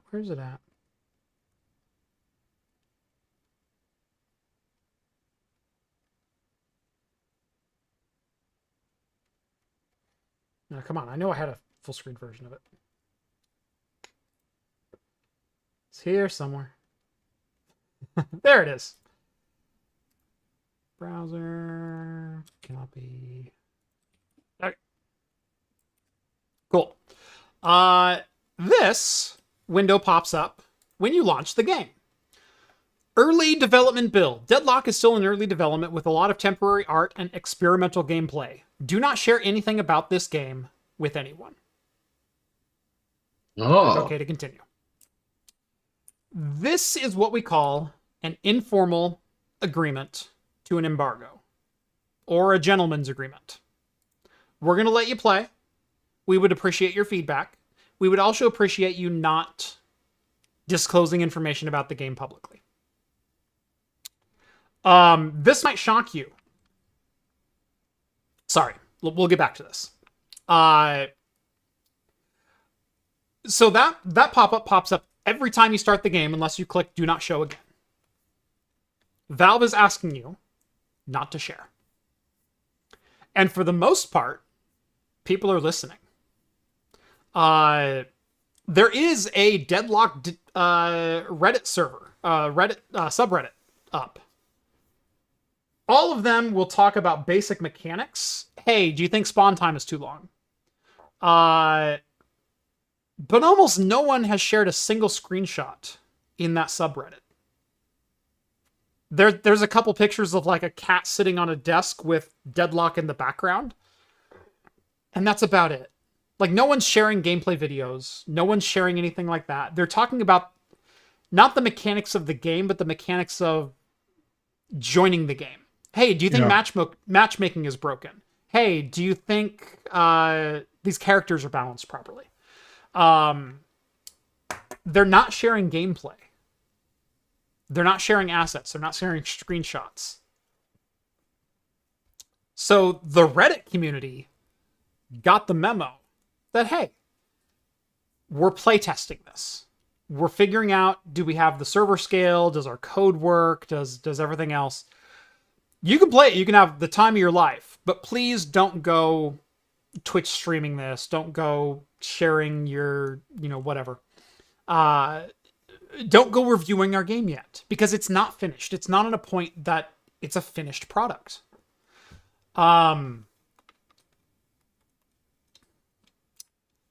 Tom from The Verge, Tom Warren, saw that sign and went, well, that obviously doesn't apply to me. I'm a journalist. I know what an NDA is. That's not a legally binding NDA. Obviously, I can go ahead and upload 25 minutes to YouTube and write an article on The Verge about this, right? So... You can. Just once, though. So Paul Tassi actually wrote this article, and then Tom Warren signed off on it. And they start off by literally flipping the double birds to Valve. Oh, no. An interesting video game reporting situation is unfolding as we speak, one where popular tech site The Verge has published a large amount of information about Valve's secret shooter Deadlock, which is described as Dota 2, Team Fortress 2, and Overwatch all blended together. The problem, many fans are furious that they published this, accusing them of breaking an NDA and going into the stated info, and going against the stated info from Valve that says early development build. Deadlock is in early development with a lot of temporary art and assets. Please do not share anything about this with anyone. But the loophole here is that it's just that, an honor system, as The Verge's Tom Warren explains. And Tom Warren went ahead and shared on his Twitter post. Good Lord, this dude tweets a lot. This is literally from yesterday. What, and you don't, Jeff? I don't. Come on. Anyway, Tom... Number one, signed off on the publication of the article. Number two, said that we didn't agree to an NDA. It's not legally binding. You can't tell me what to do. If I find something, I'm going to publish the results of it. I did not make any sort of verbal agreement with Valve about sharing the information. And his justification for this early development build image is, well, I hit escape and it went away. So obviously that doesn't apply to me. Weak. There's two schools of thoughts here. Okay. And I say this as someone who is in the journalism space that Tom should be very well aware of. Number one, get your bag. Number two, come on, bro. I'm just going to go, come on, bro.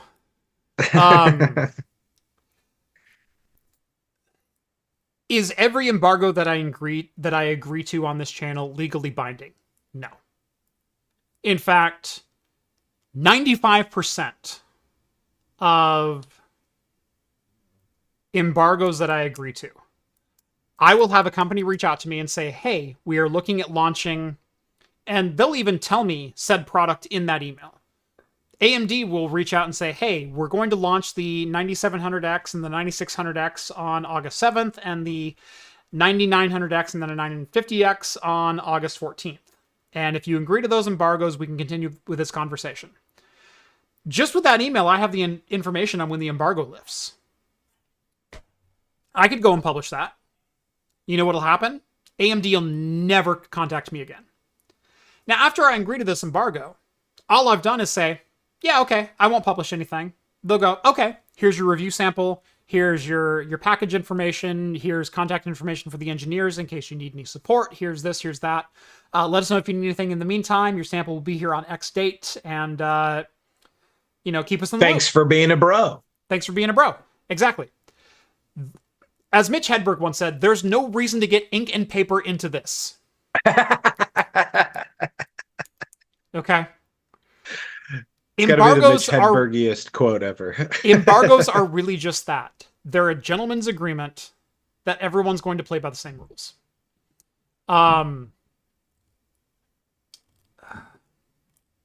It's like, hey man, you're really helping us out by doing this, vice versa. We're helping you out by doing this. Like, let's just be cool. Right. And there's one camp of people that are defending The Verge going, he didn't sign an NDA. He doesn't have to do anything. And no, they're all gamers, right? Capital G gamers. The Capital same G people gamers. Complaining gamers about be AMD. gaming. Gamers be gaming, right? It's not an NDA violation. And by the way, violating a private contract is not against the law. It's a civil matter. And this is an embargo, and there wasn't even a verbal agreement between Steam and The Verge to not publish any information. I get that. I get he feels like he's on moral high ground here. But here's the deal. The reason we don't want to get lawyers involved is it costs money. And me as a smaller publication than The Verge, you don't want to get lawyers involved. I don't want to get lawyers involved. I don't want them to draft up an official contract. I would rather talk to a representative from a company, from a manufacturer, from an organization, from a software developer, whoever it might be, and say, hey, we're going to launch this on September 13th. And I go, cool. And then everyone's on the same page and we all play by the same fucking rules. Yeah. The problem is, if you have people like Tom Warren and The Verge going rogue and publishing information before a manufacturer wants that information, and to be fair, this is still entirely in an alpha/beta state. This is not a finished game. There are changes coming literally every 12 hours with this title. It is not in a state that's fit for review. It is not in a state that's fit for any kind of journalistic, rundown. And gamers can argue with that all they want, but at the same time, if I'm first to the scene as The Verge and I say, this game's a pile of crap and the mechanics are garbage and everything else, I'm going to be the first Google search for the next 3 years for that game, regardless of what shape it ships in. I've just done a disservice to not only Valve, I have burned the bridge with Valve, and I've done a disservice to the community who may be wanting to play that game and will not give it a chance because The Verge reviewed it early. Secondly, because The Verge decided to burn this bridge, because The Verge decided to not play by the gentleman's rules, next time around, Valve might have to get legal involved, in which they will shrink the review pool to do only reviewers they trust, which means journalists like me get cut out. Yeah.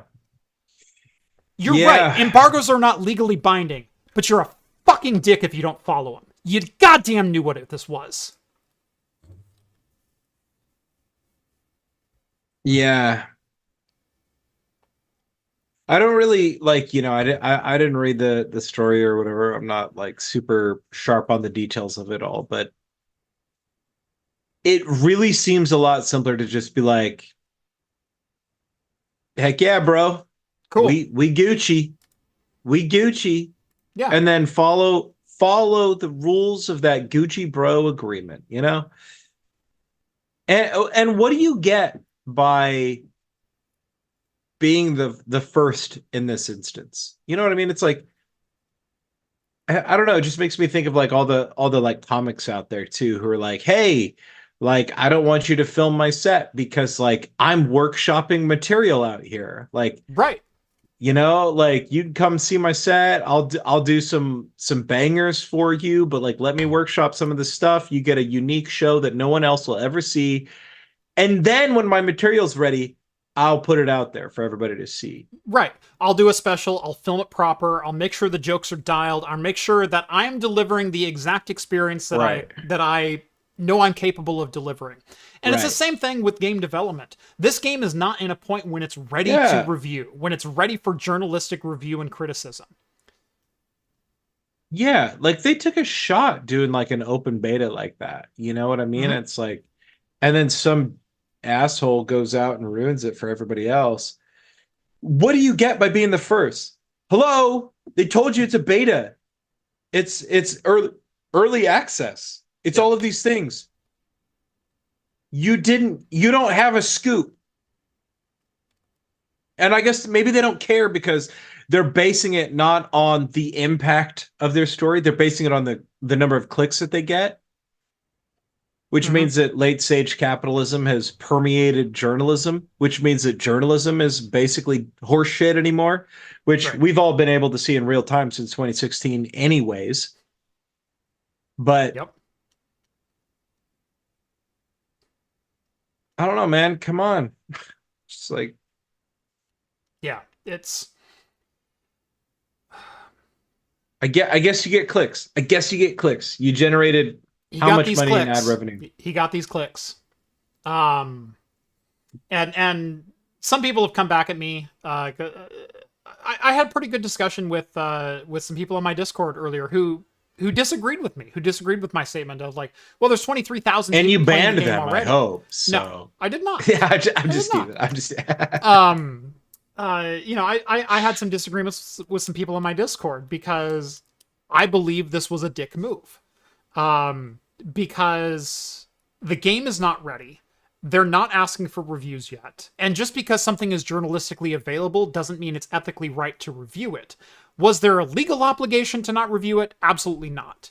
Is there a gentleman's agreement that, hey, we're not ready for you to review this because we're still finalizing some things. We're still waiting for a couple key pieces to integrate into the game to give you the full scope of the gameplay? Yes. But also like, how strong is there's no legal justification or no legal and whatever for this, embargo when we're literally all talking about like, like what if they get lawyers involved or whatever, it's like, yeah, sure. I guess in the strictest of legal theory, you're right. It was legal. Yeah. But also, how many times have we seen the spirit of the law be enforced over the letter of the law? Yeah. How many times it's like, I don't know. It's just such a weak excuse in general. Yeah, I don't know. And the thing is, they started their article with that exact statement. Well, this thing doesn't apply to me. Well, and then the idea too that we're talking about, like folks saying like, oh well, it's already like 23,000 people are playing it, and guess what? 22,995 of them got the fucking memo. Exactly. That's not an argument. That's not like well, this many people play. Like, no, that makes your guy look even worse. And here's the other flip side of that. I understand that some people have been streaming it on Twitch, and there are some videos on YouTube, but none of them are the goddamn Verge. Yeah. Yeah. If Paul Blart goes and does it, that's one thing. We can shut him down. We can take him out. We can ruin his whole life. The Verge, that's a lot of people to take. but exactly right though. It's like, I don't know. So is this actually a huge deal? Probably not. But it's disrespectful to every single party involved, and even parties that aren't involved, like myself as a fellow journalist. And I hate to even hesitate to call the Verge journalists at this point, because look, when it comes to games like baseball, I am so against unwritten rules. I am so against they threw at our guy, so we're gonna throw at them, or Yeah. you disrespected us, so we're gonna do this thing to you. Yeah. You know, at the end of the day, you're playing a competitive game, and the object is to win. I'm not going to follow an unwritten rule and let you walk to home because you happen to, disrespect someone at some point. No, I'm gonna fucking go home and I'm gonna win the game. And Exactly. and piss off if you think otherwise. Like I understand that competitive aspect to baseball.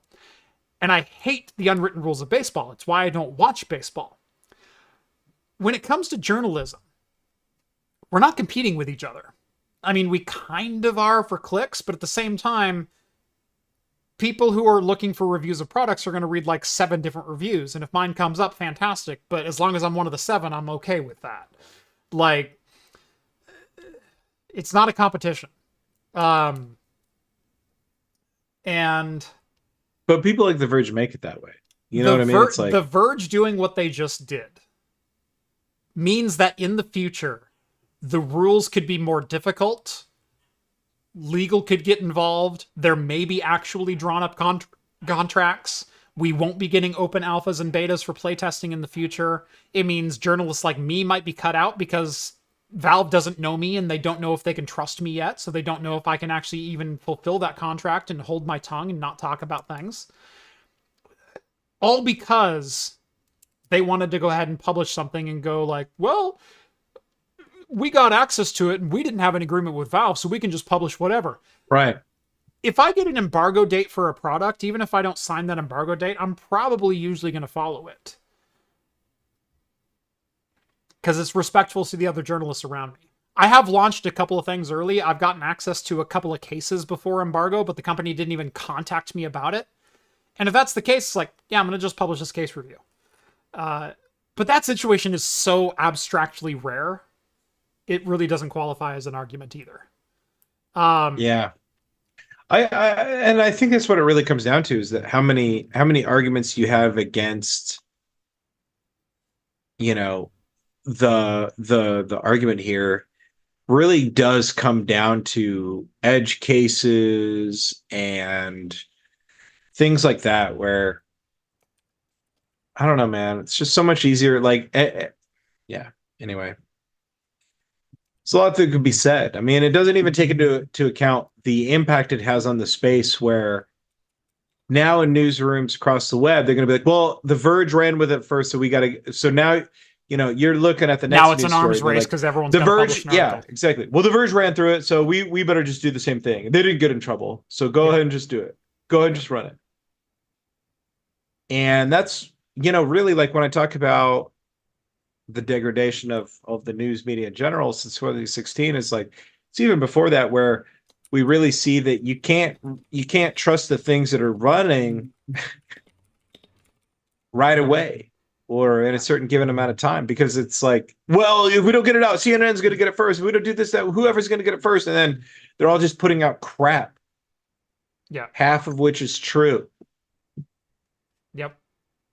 And it takes a week for the truth to come out. I mean, and who knows, like, what The Verge wrote, like, how much of it is true, how much of it is not. And just having, like, a subjective hit piece in general is, like, I guess that's one thing. But if you're showing footage at the same time, like, I don't know, you can almost forgive them for just writing about it and being like, yeah, I played it. This is my impressions of, like, where it's going. Like, that's a different thing altogether than releasing 25 minutes of footage alongside. It's a different thing altogether than number one going, we're not going to follow that embargo. Yeah, yeah. We just hit escape and it took us to the main menu. That's obviously, an implication that we didn't have to agree to it. That's No, why when I do it, I'm just not going to acknowledge the fact that there was any sort of warning message ahead of right. time. And Like you're right. It I've would be one thing if they came on and they said, it's a team based shooter. It's 6v6. It's hero based. It's this. It's that, and gave some general like early impressions instead of posting 25 minutes of uncut gameplay. Yeah.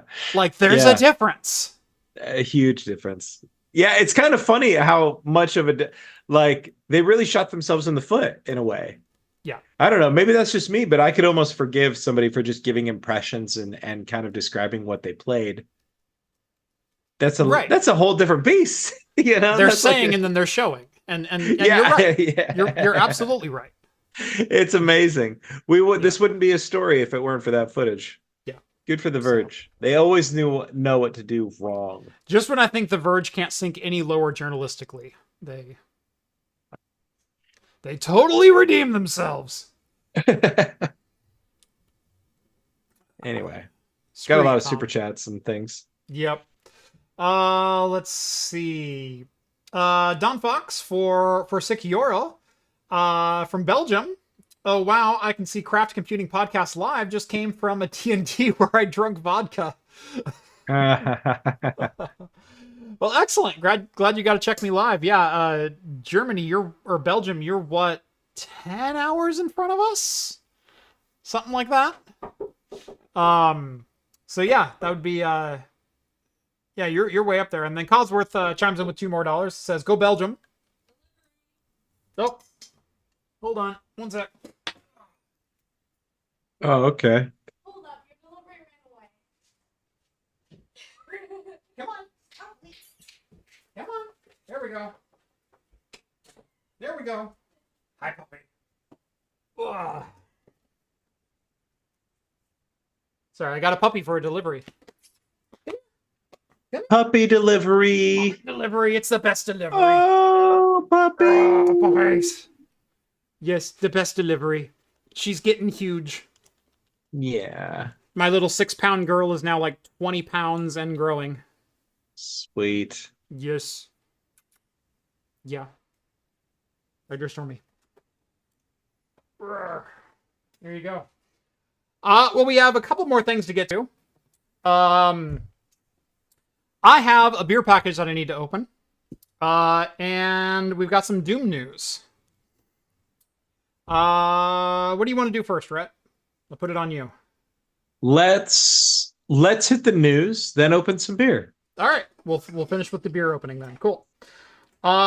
So ID Software kind of caught everyone off guard when they re-released Doom, and I'm not talking Doom Eternal. I'm not talking the 2017 version of Doom. I'm talking the 1993 DOS version of Doom in a modern engine with widescreen support and a whole bunch of modern quality of life upgrades. Holy crap! Doom is Doom. I mean, the answer to can it run Doom just got a whole lot simpler, you know? Right.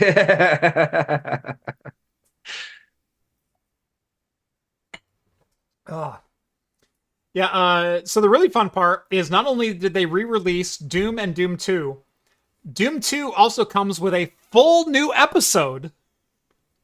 And if you already owned it on a digital platform, you get that episode for free. Wow.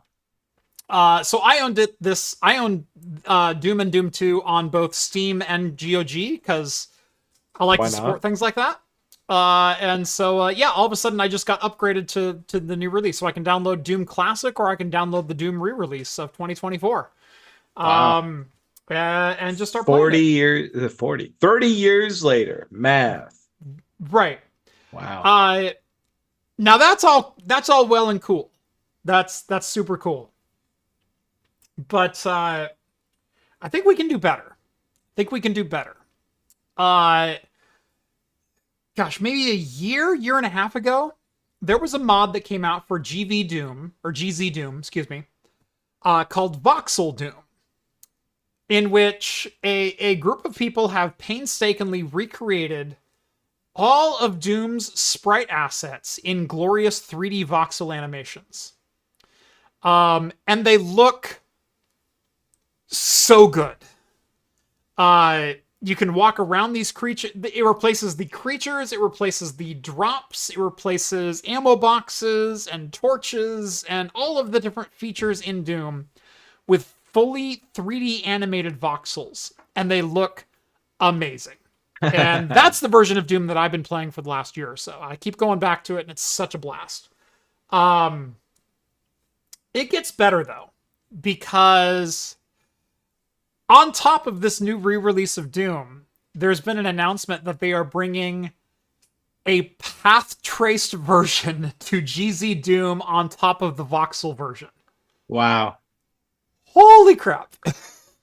I haven't downloaded this yet, but my 4080 Super is itching for some path tracing. So it is including global illumination, ray trace shadows, voxels, and fluid-based blood simulation. Nice. So full physics-based blood decay. Ugh. I can't wait. I saw this earlier today. I can't wait to download this. I'm going to be playing this all day tomorrow. It's going to be fun. Yeah. Oh, the other thing that came in the re-release version of Doom, thank you, Net Guy, for chiming in. 32-player deathmatch. Oh, that's cool. The original you could play 4-player. The new engine you could play 32. Nice. Oh, and you can play co-op single-player. Oh, that's cool too. You can play 4-player co-op single-player.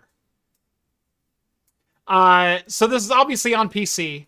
They're also bringing Doom, Doom 2, Doom 64, Doom 3, Doom and Doom Eternal Deluxe Editions to Xbox Series X and S, PlayStation 4, and PlayStation 5. Whole collection. Oh, yeah. So, lots of good times. Exciting times if you're a Doom fan. Yeah. I have a box to open. Box. What's in the box? Don't do this to me! So, this comes from Alice over in the UK somewhere. I don't know exactly where. It's a small country. And I don't know how I'm going to get into this, because it's very well taped. And it has mine and their information all over it, so... Although very appropriate, it shipped in a Corsair power supply box.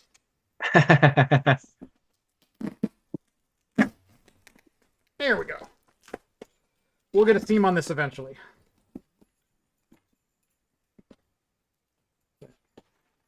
Aha! I see. I know how these boxes work.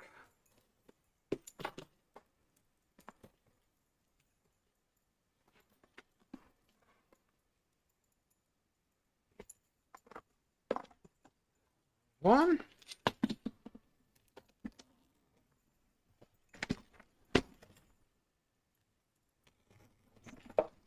There's two. All right.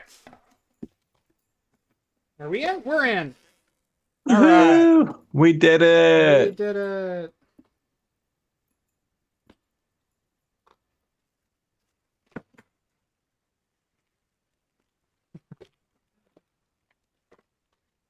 I love when home labbers send you beer because it's full of product that is very recognizable to home labbers. So the box it shipped in is a Corsair 850 RX power supply. And inside of that, they're using packing material from a Tapao webcam. Classic. Yes.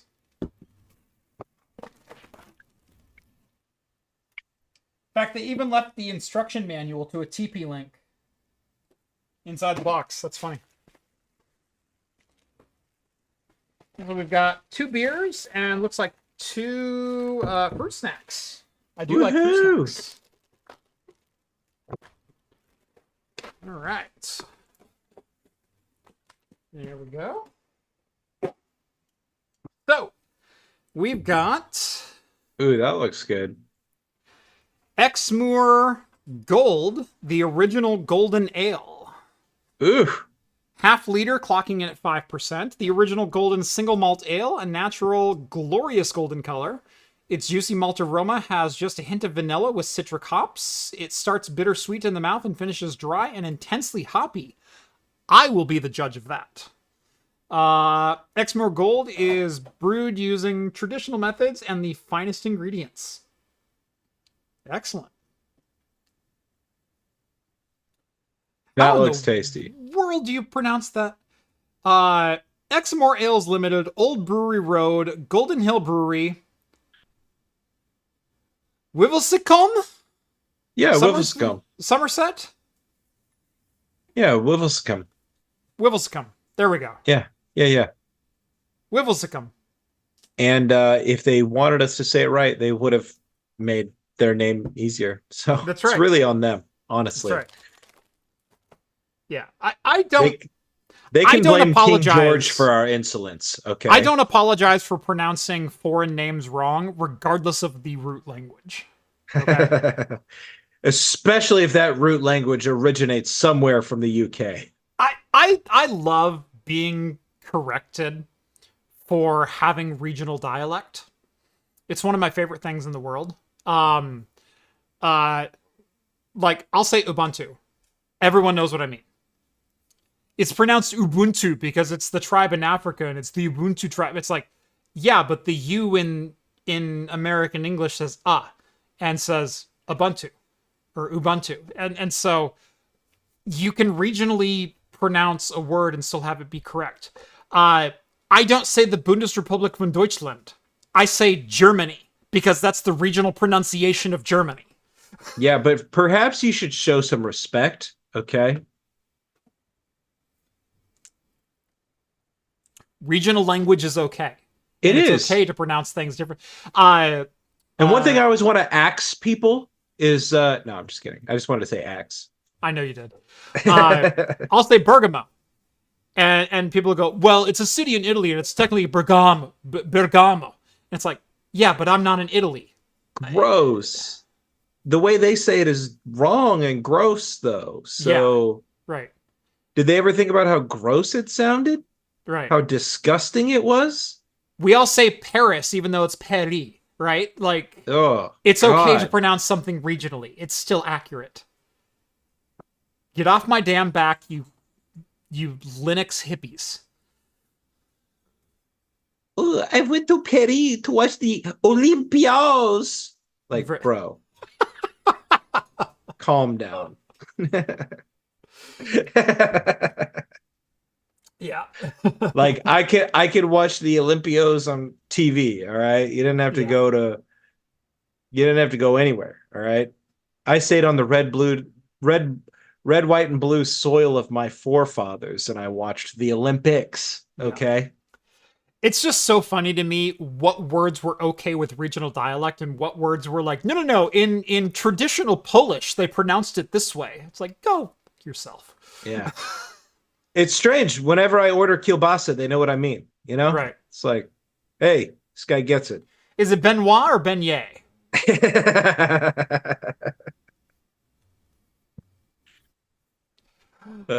Second beer in the box is created by Iron Maiden. That's something I didn't expect.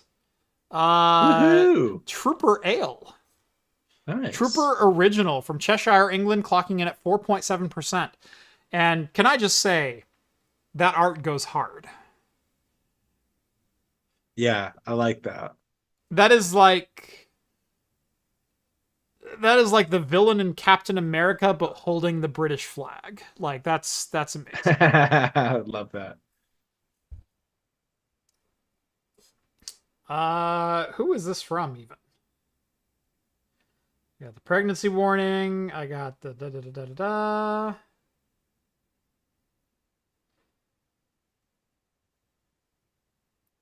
I have no idea where this is from. Licensed to Maiden Brews, Ltd. Yeah, 2024 Iron Maiden LLP under exclusive license to Maiden Brews.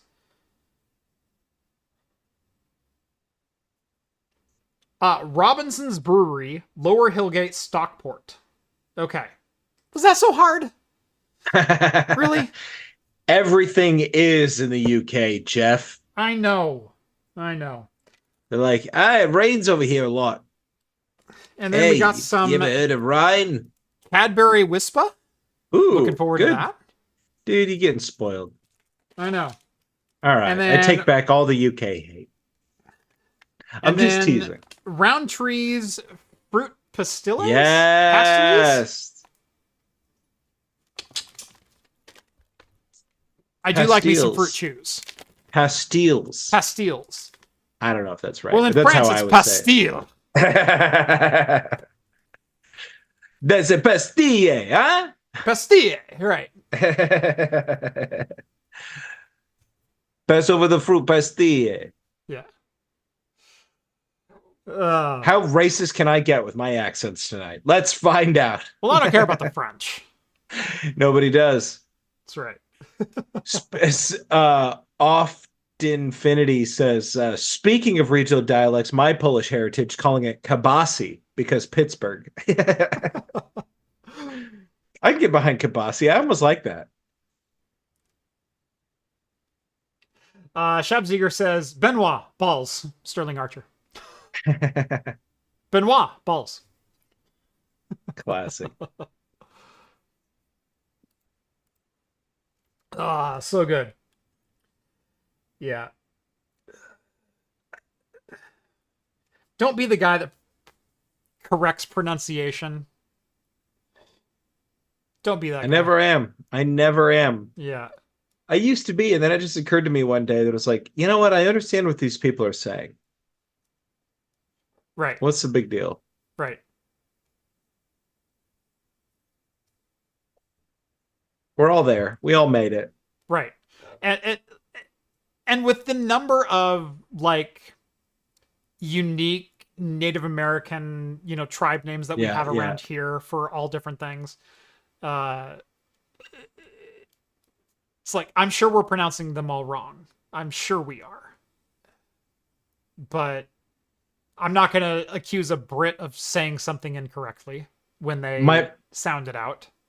My favorite thing is like, I love taking like all the like Gen Alpha slang that they've been popping off. Like, you've probably heard skibbity.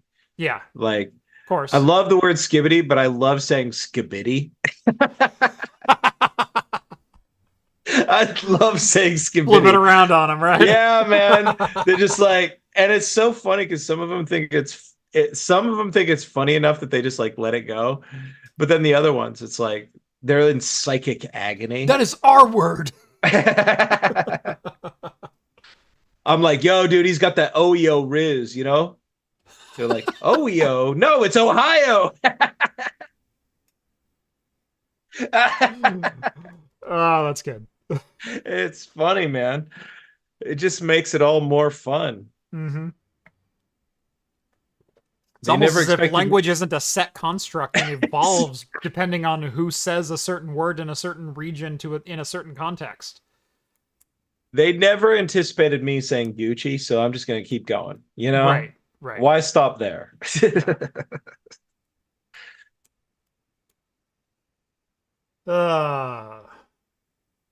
Don't be the guy that corrects pronunciation when you understood exactly what they meant. Don't say, if I say Debian, don't go, well, that's actually a Debian because it was the husband and wife Deb and Ian who created the.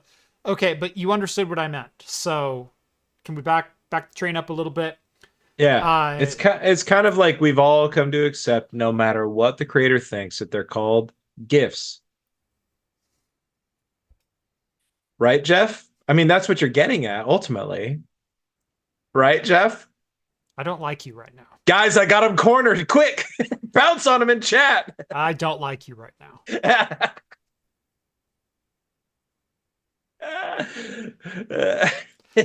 Here's the deal. I will tell you the way that I pronounce that word when asked. Dang, he flipped it around. When asked. He flipped it around. What I don't do is correct you in polite conversation.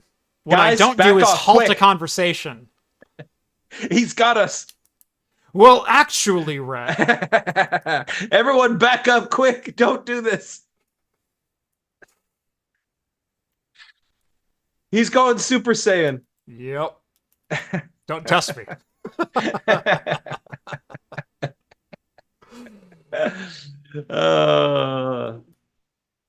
Classic.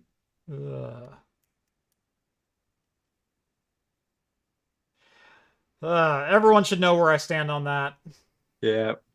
The rest of you can be wrong. That's okay. Anyway, this has been episode 347 of Talking Heads. Join us every Wednesday night at 6 p.m. Pacific time for the latest in beer and tech news. Like the video if you haven't done so already. Subscribe to the channel. Get more of this content.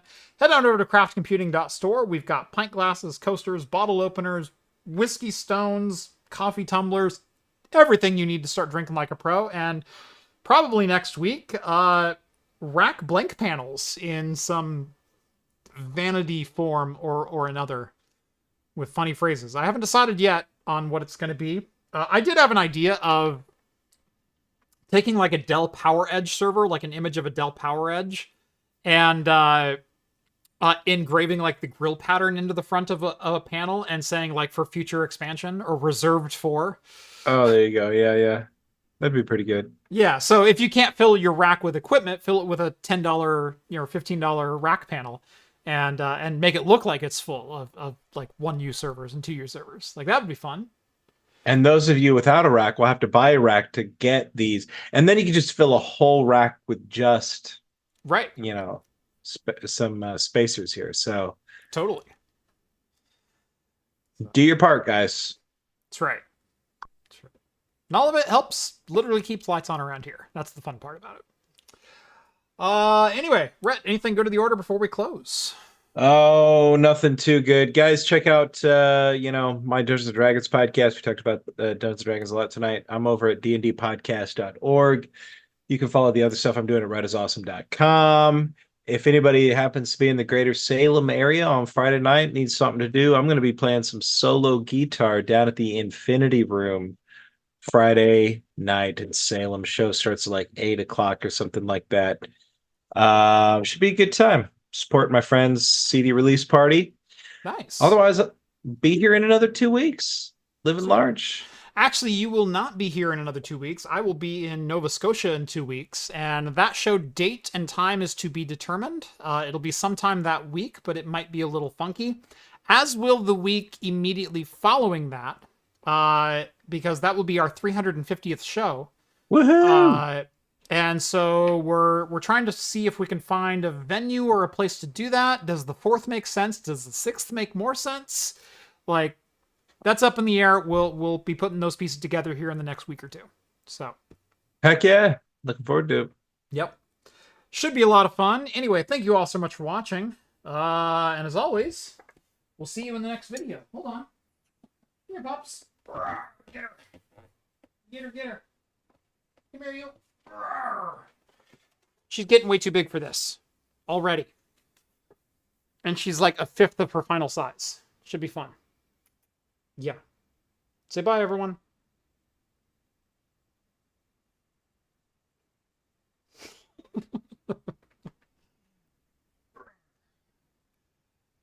Bye, everyone.